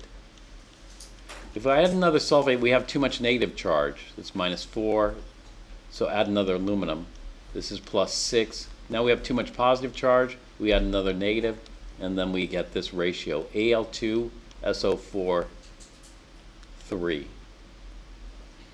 3 sulfates, 2 aluminums. The other way of doing this is like this: Al3 plus, sulfate 2 minus. And what we do is we take the charge and then use these as subscripts for the ratio. So I'll take 3 and bring it for sulfate, and I'll take 2 and bring this for aluminum. And so this gives us Al2, SO4, 3. So there's a shortcut way of doing this, and that is just multiplying that, like that. So what they did was they took 2 aluminums, we have that, 3 sulfurs, they're using 3206, and 12 oxygens. 3 times 4 gives us 12 oxygens at 16. This gives us a molar mass of 342.14. And then we get the grams of aluminum. Well, we have 2 at 2698, so this is 2 times 2698. This gives us 1577. For sulfur, we can't do 100 minus this because they're more than 2. And so for sulfur, we have 3 sulfurs. Gives us the mass of sulfur. And then for oxygen, we have 12 oxygens. So, yeah. And then we check it to make sure it adds up. It might not add up right on. It might be off a little bit, but due to rounding. So like within 0.1, it should be. If we wanted to avoid that, we just carry more digits, and then it'll add up to 100%. Okay, is that okay? Yeah.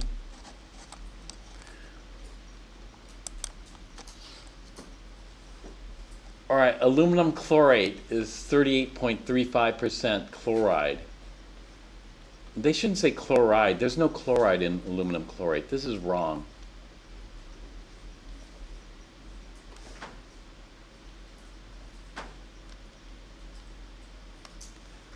It's chlorine. What's the difference? What is it? Chloride is Cl minus.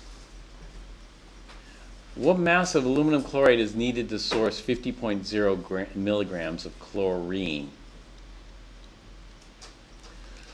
Well, aluminum is Al3 plus. What is chlorate? ClO 3 minus. Okay, you guys have been busy. That's good.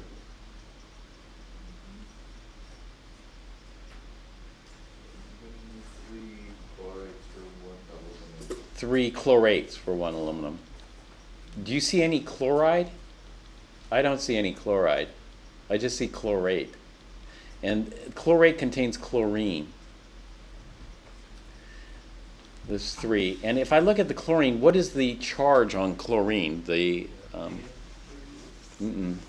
if oxygen is -2, and we have 3 of those, what is chlorine?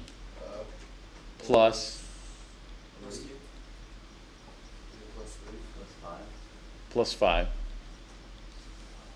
Plus 5 minus 6 gives us -1. It's not quite maxed out. What's the max positive charge on chlorine? Plus 7. Plus 7 is the max. And therefore, there's one more 8. What is that one more 8? It's the hyper 8. It's the perrate, right? Perchlorate. So this is not chloride. This behaves very differently than chloride. Chloride's stable. You can eat it, you know. But would you eat chlorate? There's no way I would eat chlorate. Is it gas? No, it's a solid. So you could have sodium chloride versus sodium chlorate. There's no way I'd eat sodium chlorate, but sodium chloride, no problem, you know. If you eat chloride, would it kill you? It would probably kill you, yeah. It depends on how much you ate. Yeah.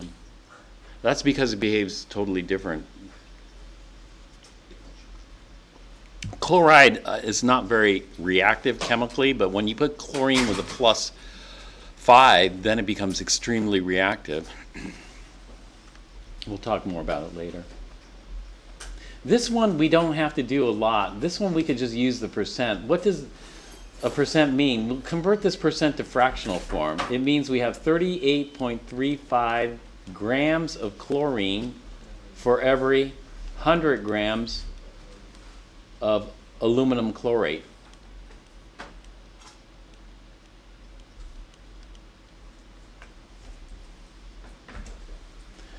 So your book loves to do this. I don't. I like to just keep it like this. And so I would have added an extra step. I would have went 50.0 milligrams of chlorine. And then I would have converted this to grams. So 1 gram contains 1,000 milligrams. And then I would have used this conversion factor here. 100 grams of aluminum chlorate per 38.35 grams of chlorine, and then I would have converted it to milligrams. That is 1,000 milligrams per gram. The 1,000 cancel, and then we just multiply that out. I would have done it like that rather than make a combined conversion factor. This.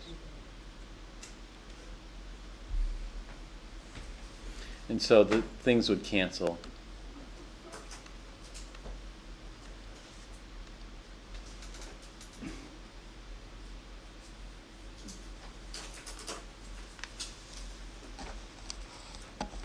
All right, so that's percentage.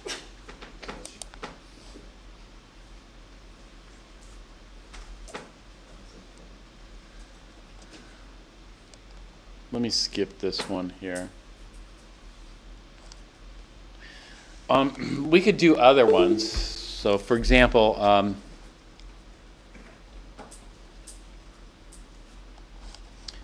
we could use percentages in calculations, but the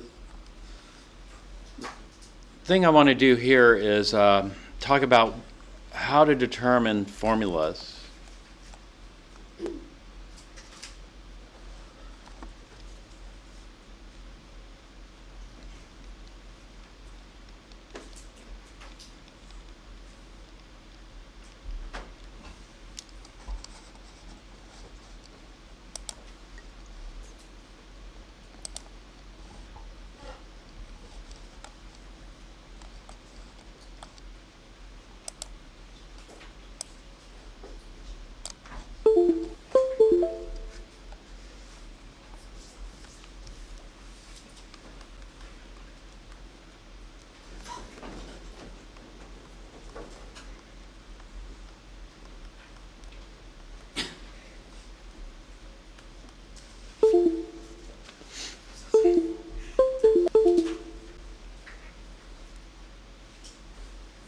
Let's say we start off with a mixture.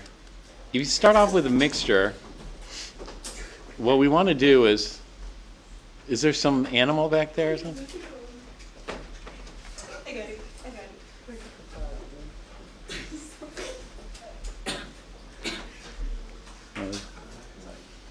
Is it okay?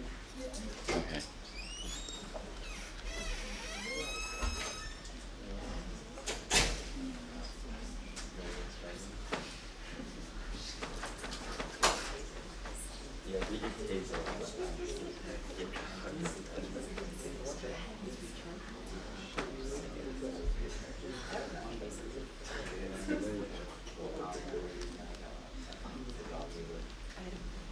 So we start off with a compound, let's say, and I want to figure out what the composition of the compound is. So we take a mixture and we separate it. When we have a mixture and we separate it,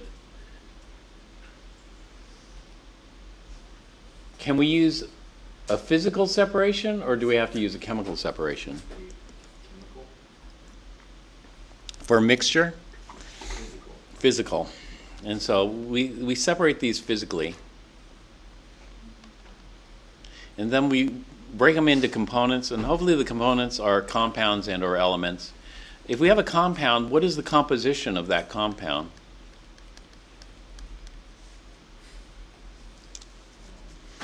And so what happens is there's ways to do this. It's called elemental analysis.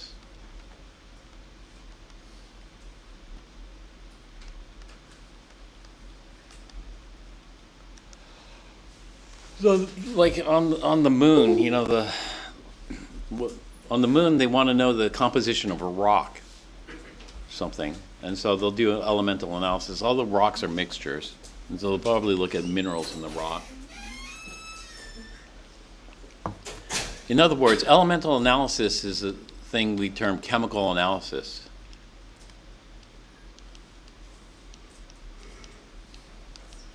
And there are many techniques. Many techniques that can be used for elemental analysis. One technique is called combustion analysis.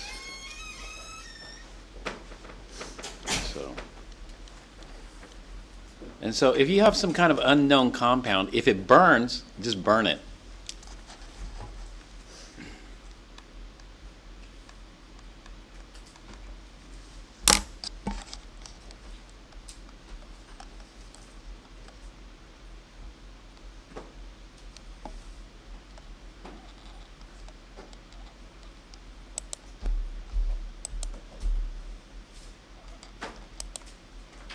I thought combustion analysis was in this chapter.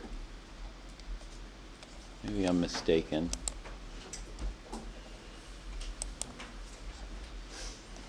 It's all right.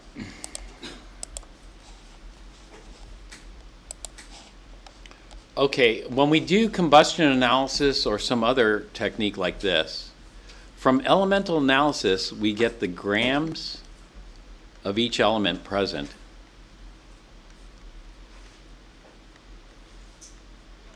And we have the total mass.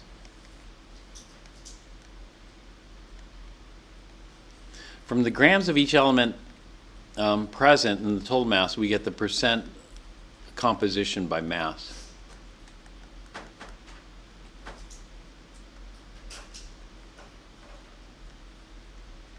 And then from the percent composition by mass, we are going to generate a formula, but this is called the empirical formula.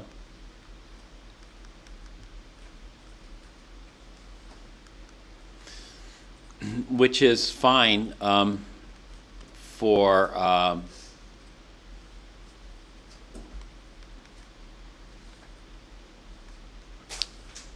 ionic compounds. Stop here for ionic compounds. However, for molecular compounds, we want to go to something called the molecular formula.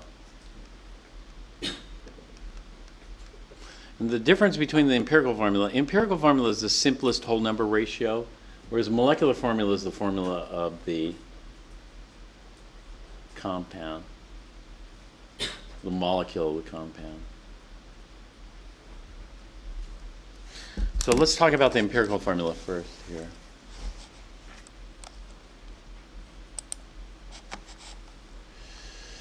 The empirical formula is the simplest ratio. So basically this is subscripts are reduced to their lowest terms.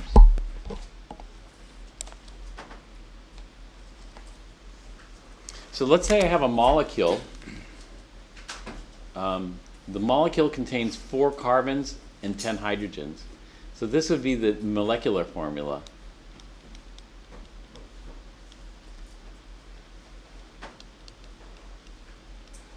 But the empirical formula would be the simplest ratio. The simplest would be, rather than 4 to 10, it would be a 2 to 5. This would be the empirical formula. So we lose some information by going to the empirical. This is half the molecule.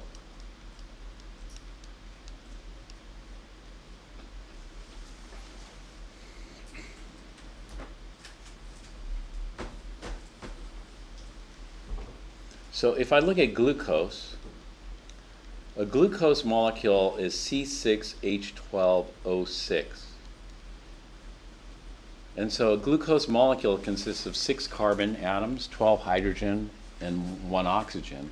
This would be the molecular formula. What would the empirical formula be? 6 Yeah. C3H6O3. That's like half a glucose molecule. Why is it half? There's no such thing as half a glucose molecule. Why is the empirical always? The simplest ratio. This is just the way it is. Why? Because when you do chemical analysis, that's what you're going to get initially. In order to figure out what it is, we don't know. So, for example, this. We lose information. Let's say I had an empirical formula, CH2. What is the molecular formula? The molecular formula could be CH2, or it could be C2H4, or it could be C3H6, etc. We don't know which one it is. And so from chemical analysis, we get this.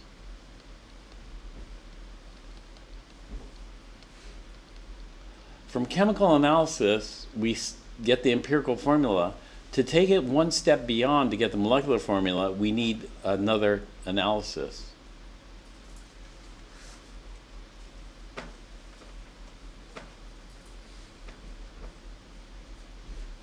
We need something called the molecular mass.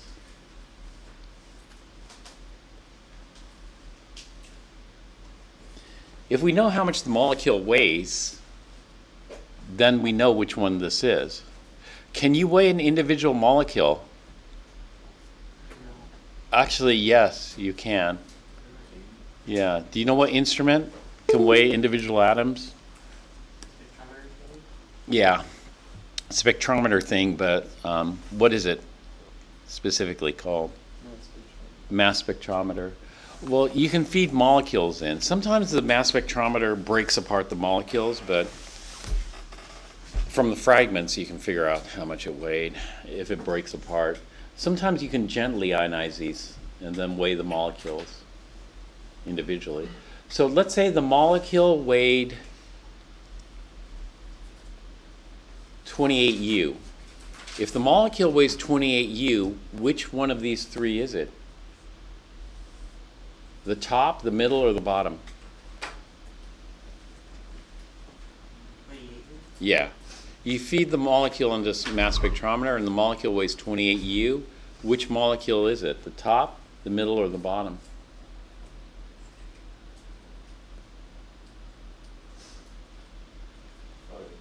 The middle. Yeah, carbon's 12, hydrogen's 1, so 28 would be the middle. So if we know how much a molecule weighs by weighing a molecule, then we can figure out its molecular formula. But we need the molecular mass. We get the molecular mass. If you can't afford a mass spectrometer, there are other ways, cheaper ways to determine the molecular mass, how much a molecule weighs. How do you do that? One of the cheap ways is by looking at how the freezing point changes. This is if you add molecules, the freezing points can depend on how many molecules you put in the water, and it's going to change it. That's one of the ways.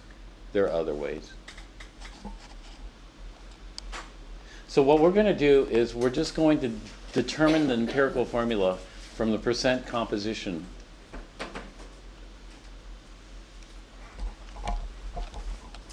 You don't have to read all this. So we sent out a sample, and the sample comes back 1.61 grams of phosphorus, 2.98 grams of fluorine.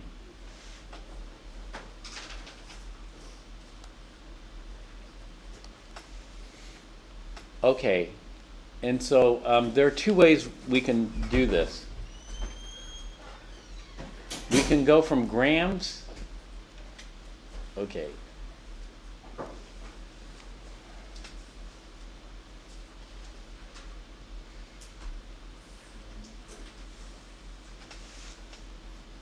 To this. In other words, we have the gram ratio here, and so we have the mass ratio. But a formula is not a mass ratio. A formula is a mole or atom ratio. So for example, if I look at H2O, there are two atoms of hydrogen, one atom of oxygen. And so we could say that there are hydrogen and oxygen in 2-to-1 atom ratio. But if we use dozen, we could say the same thing. We have 2 dozen hydrogen, 1 dozen oxygen. Or if we use moles, we could say the same thing. 2 moles of hydrogen, 1 mole of oxygen. So it's an atom or mole ratio. So when we do this, what we're going to do is we're going to go from mass ratio, 1.61 grams of phosphorus and 2.98 grams of fluorine, and then get a mole ratio. So to convert from grams to moles, I'll need the molar mass. So I'll do 1.61 grams of phosphorus, and then I'll look at the molar mass of phosphorus. A mole of phosphorus on average weighs, and so we could go to the periodic table, take a look. Phosphorus is 30.97. And so let's go back here. Oops, I have this upside down. 1 mole of phosphorus is 30.97 grams. And so let's do that. 1.61 divided by 30.97. And that gives me 0.05198. I carry extra digits even though I'm not allowed moles of phosphorus. And then 2.98 grams of fluorine, and 1 mole of fluorine weighs 19.00 grams. And so 2.98 divided by 19 gives us 0.1568 moles of fluorine. And then I do the ratio. So it'd be P 0.05198, F 0.1568. But this is inconvenient. And so what I'm going to do is I'm going to try to get the simplest whole number ratio. The way we get the simplest whole number ratio is to divide by the smallest number. What's the smallest number? 0.0519. Yes. And so I'm going to get P 0.05198 divided by 0.05198, F 0.1568 divided by 0.05198. And so this is going to give us P 1.000, F, okay, let's take 0.1568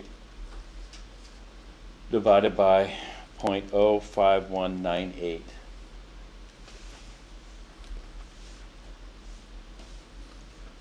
F 3.016. And then we round or multiply. So we multiply it if it's like 0.5 x 0.5, we times it by 2. If it's x 0.3, we times it by 3. But this is close enough, we're just going to round it, PF3. This is the empirical formula.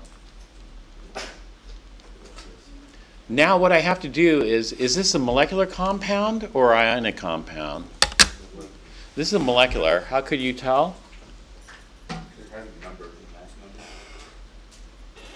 number. Not that way. Then I don't know. Somebody tell me how they could tell this is a molecular On compound. the right side? Hmm? On the right side? It's on the right side of the periodic table. The right side of the periodic table consists of metals or nonmetals? Nonmetals. This is a molecular compound. If this were an ionic compound, we're done. Because ionic compounds we only express in terms of empirical formula. But this is not. This is a molecular compound. So what else do we need? We need to know how much it weighs, the molecular or molar mass.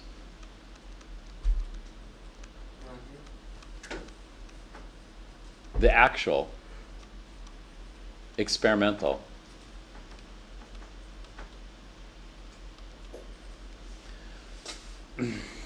So, let's see, 31. If the molecule, this is going to be, how much? 31 and 3 times 19 would be 60, 57. 31 and 57 would be 90. 90. So this might weigh 90. If it weighs 90 U or grams, then this is it. If it weighs 180, then we know the actual molecule is twice as big. How? Because the molecule weighs twice this unit, this mass. If it's 270, then the molecule is 3 times. So if it's 90, it's PF3. If it's 180, it's P2F6. If it's 270, it must be P3F9, etc. Do you see that? So we need to weigh how much the molecule weighs, and then we can determine what the molecular formula is. That's 90 U, right? U or gram, it doesn't matter. Grams, U per molecule or grams per mole of molecules. Does that make sense?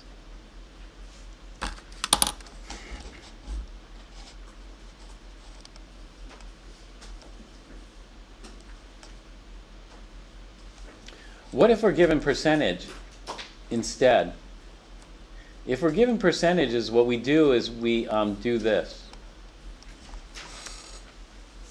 Nicotine is 74.1% carbon, 8.64% hydrogen, and 17.3% nitrogen by mass. By mass. That's very important. What is the empirical formula? So we want the atom or mole ratio. So what we do is when we're given percentages, we assume 100% total, and we assume 100 grams of sample. If we have 100 grams, then 74.1 grams of carbon, 8.64 grams of hydrogen, and 17.3 grams of nitrogen. And then we do the same thing. We get the mole ratio. Now the mole ratio is what we want. That's the formula. Except the mole ratio doesn't look so clean. The mole ratio here is going to be 6.17. That's atom ratio or mole ratio. H 8.57. N 1.23. Okay, what do we do next?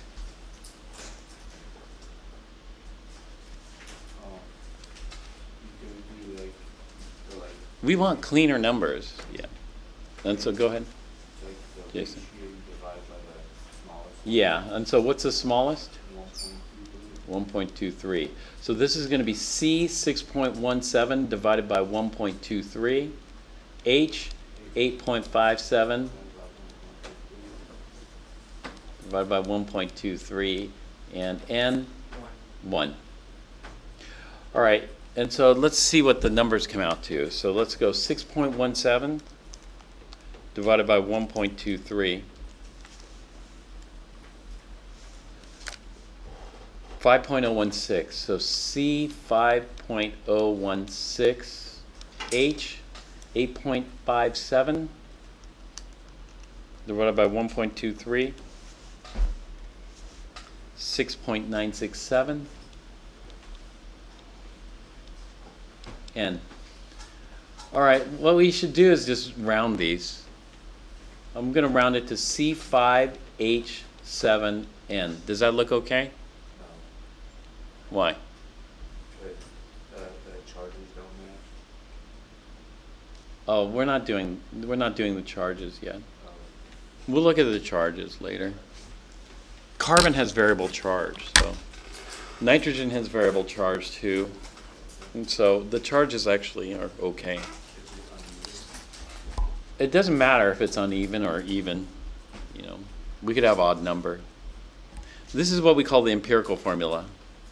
In order to get the molecular formula, what do we need? The mass. We need the mass of a molecule.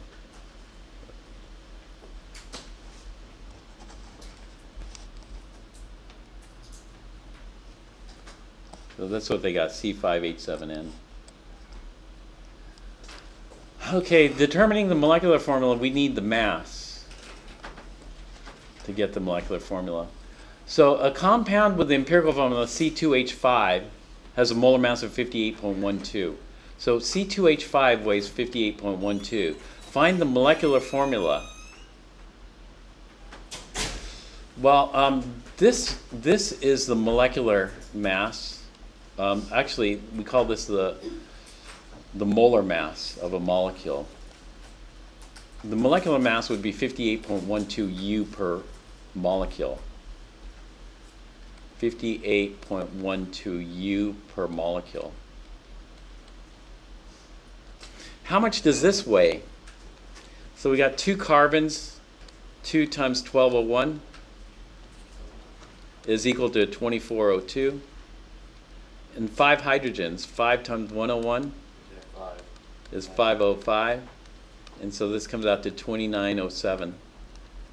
Do they match? No. No. In fact, the molecule is twice as heavy. If the molecule is twice as heavy, then we just multiply everything by 2. Does that make sense? So it'll be C4H10, right. And so this is going to weigh about 58. Is that okay?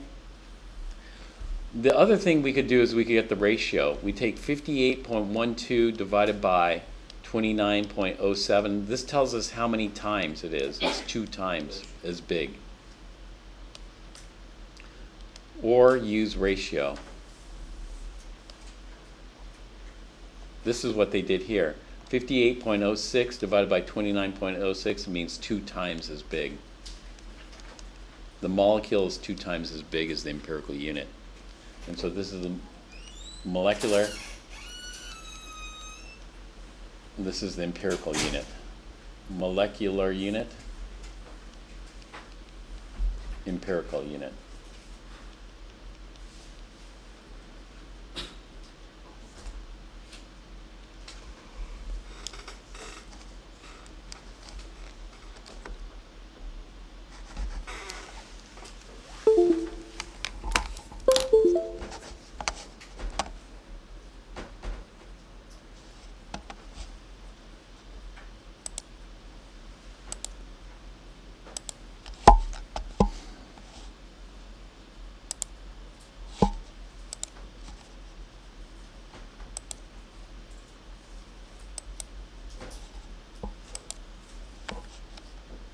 All right, let's do something here. Let's just try to refresh our memory on some of these.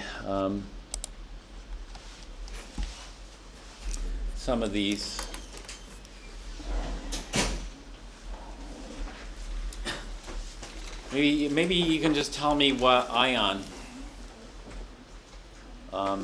either a favorite ion or just an ion that you recall? Any ion. Name and charge. How about, we'll start with, I just want to take a survey to see how it's coming along. So let me just take a brief survey here. Blue. How about blue? Do you have an ion that, just any ion? Hmm? Nothing? Okay, how about Calvin? Okay, bromine -1. What do we call it? Do we call it bromine or do we call it something else? If bromine has a -1 charge, we don't call it bromine anymore. Do you know what we call it? Bromide, yeah. Jason, do you have one? Sulfate, SO42 minus. Okay, sulfate, SO42 minus. Sulfate is a big one. That's bromide 2. These are very, very common ions that we see over and over. Wahed, do you have one? FO negative? FO3 negative? So FO with a 3 negative charge or 3 oxygens? FO3 minus. And we call it what? Fluorate? Okay. Fluorate FO3 minus. That's a good one. Lauren? Except there's a tricky thing with fluorate.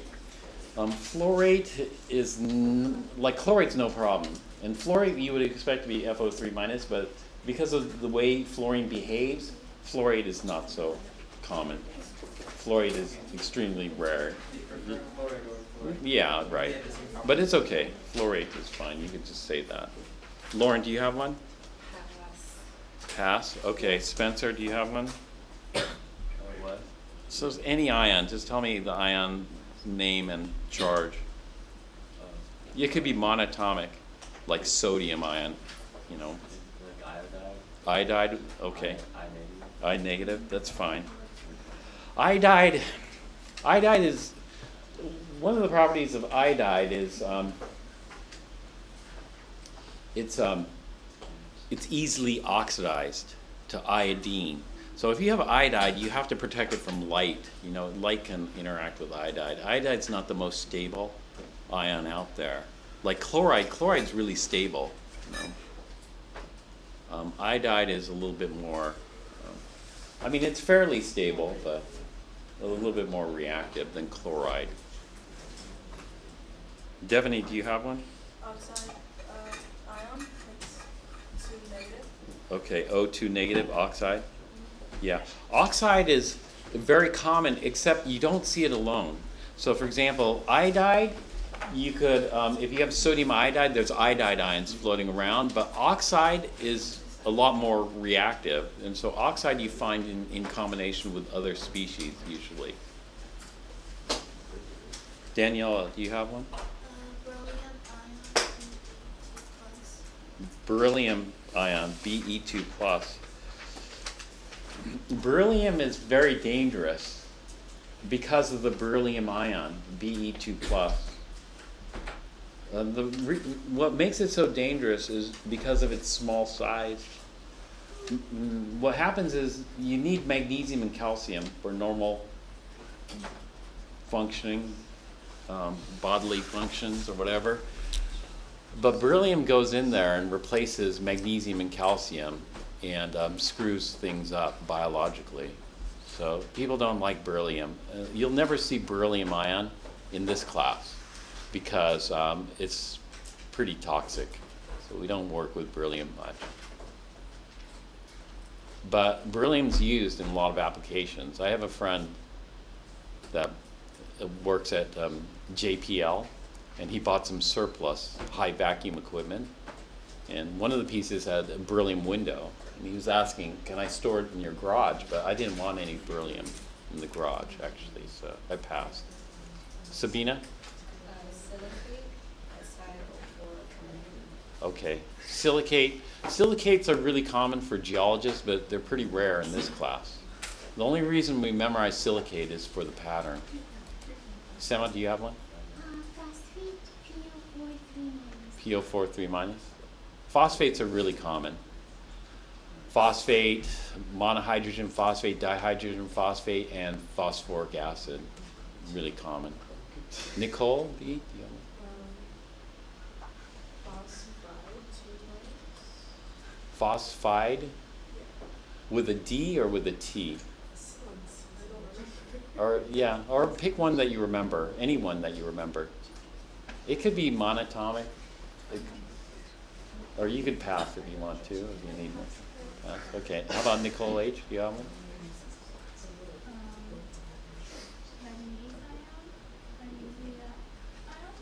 Magnesia.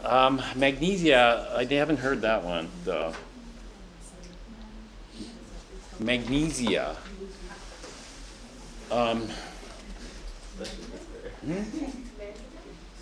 Manganic ion? Yeah.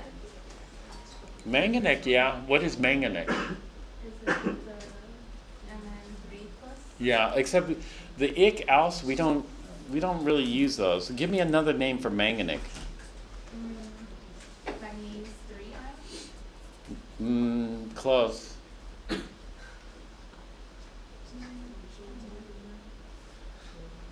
What's the name for Mn?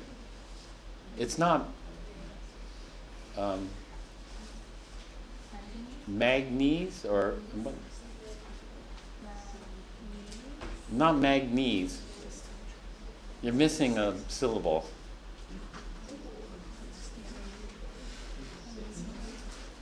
Manganese. There's an A in there. Manganese 3.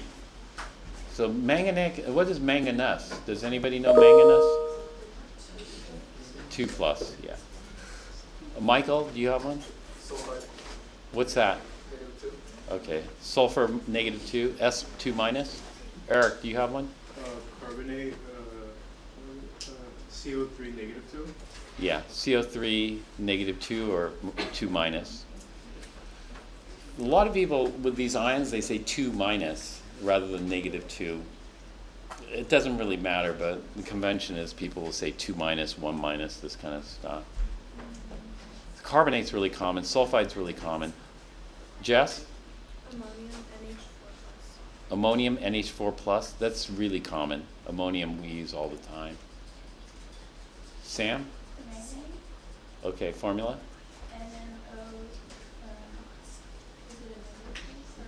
MnO negative. How many oxygens? 4. Yeah. 4. The 7 comes from the charge of the manganese. Permanganate's very common too. Jacob? Chlorate ion, What's the formula for chlorate? ClO minus. ClO minus? That's not chlorate. ClO minus exists, but ClO minus, does somebody know what ClO minus is called? Chloride? No. Hypochlorite. ClO minus is hypochlorite. Chlorate is what? ClO3 minus. That's good. Alejandro, do you have one? Chromate ion. Okay, what is that? CrO2 CrO2 -4, you have it flipped. Somebody correct it. Chromate. Yeah, chromate. CrO4. CrO4, 2 minus. Sorry. Yeah, no, you don't have to be sorry. Just learning. Tanner? Hydroxide OH minus. That's straight memorization. Jade? GeO4, 4 negative? Yeah. Germinate is not that common, you know. It's pretty rare, but we'll germinate is just filling out the pattern, but it's good. What do you got? Sheila? All right. Selenate? SeO4 2 negative. Yeah. SeO4 2 negative. Selenate. Dana? Acetate's a good one. C2H3O2 minus.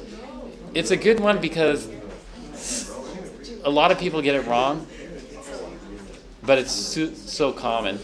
Acetate's really, really common. Elizabeth?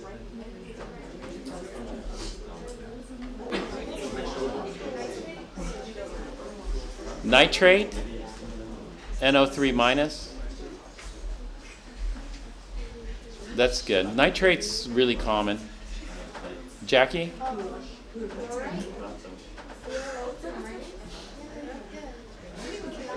Say it again. Okay, ClO2 minus, chloride, good.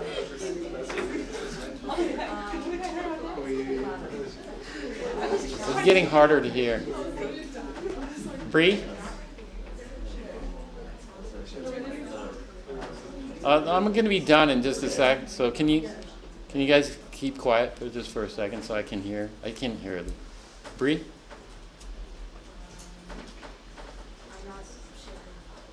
Okay. Yeah, just try anyone. If you guys, we'll pass on that, but if you guys think of something, let me know, because you know how many more weeks do we have until the next exam? 2 weeks? What's that? Week after? All right, so today's the 18th. We have 2 weeks for the next test. You're going to have to know these plus, plus compounds plus acids. So just make sure you make some effort every day. Tony? Iodate, it's IO3 minus. Okay, that's good. Iodate, IO3 minus. Tyler? Ammonium, NH4. Oh, okay. Ammonium you can't do because somebody else already did the ammonium. You have to pick a different one. Illuminate. What is it? Illuminate. Illuminate? Okay, what would illuminate be? ALO 4 negative. And 5 negative. Yeah, let's not go with illuminate. You're not going to get illuminate because it's going to fall outside the range for the pattern. We're going to go with something inside the pattern. So try to figure out something inside the pattern or monatomic. Arsenate. Arsenate? Okay, that's a good one. ASO 4 3 negative. Yeah, that's good. Arsenate's a good one. Connor, do you have one?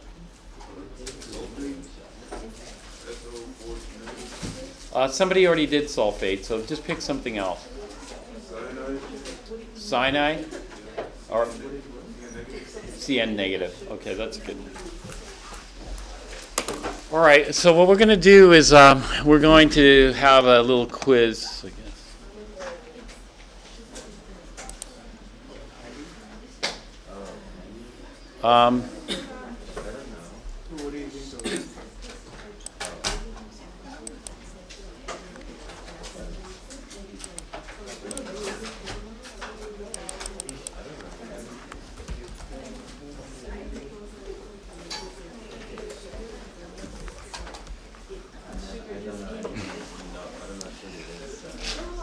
Actually, this will be, just to start off simple here. Just tell me the, actually ran out of cards. Tell me the percent composition of ammonium nitrate. Let me get some cards. Percent composition of ammonium nitrate.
0.01. This one, hydrogen's 101, nitrogen is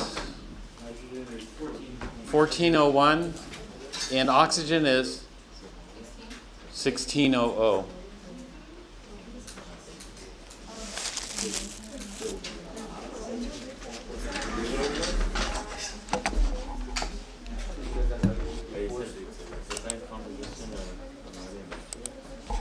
By mass, yeah.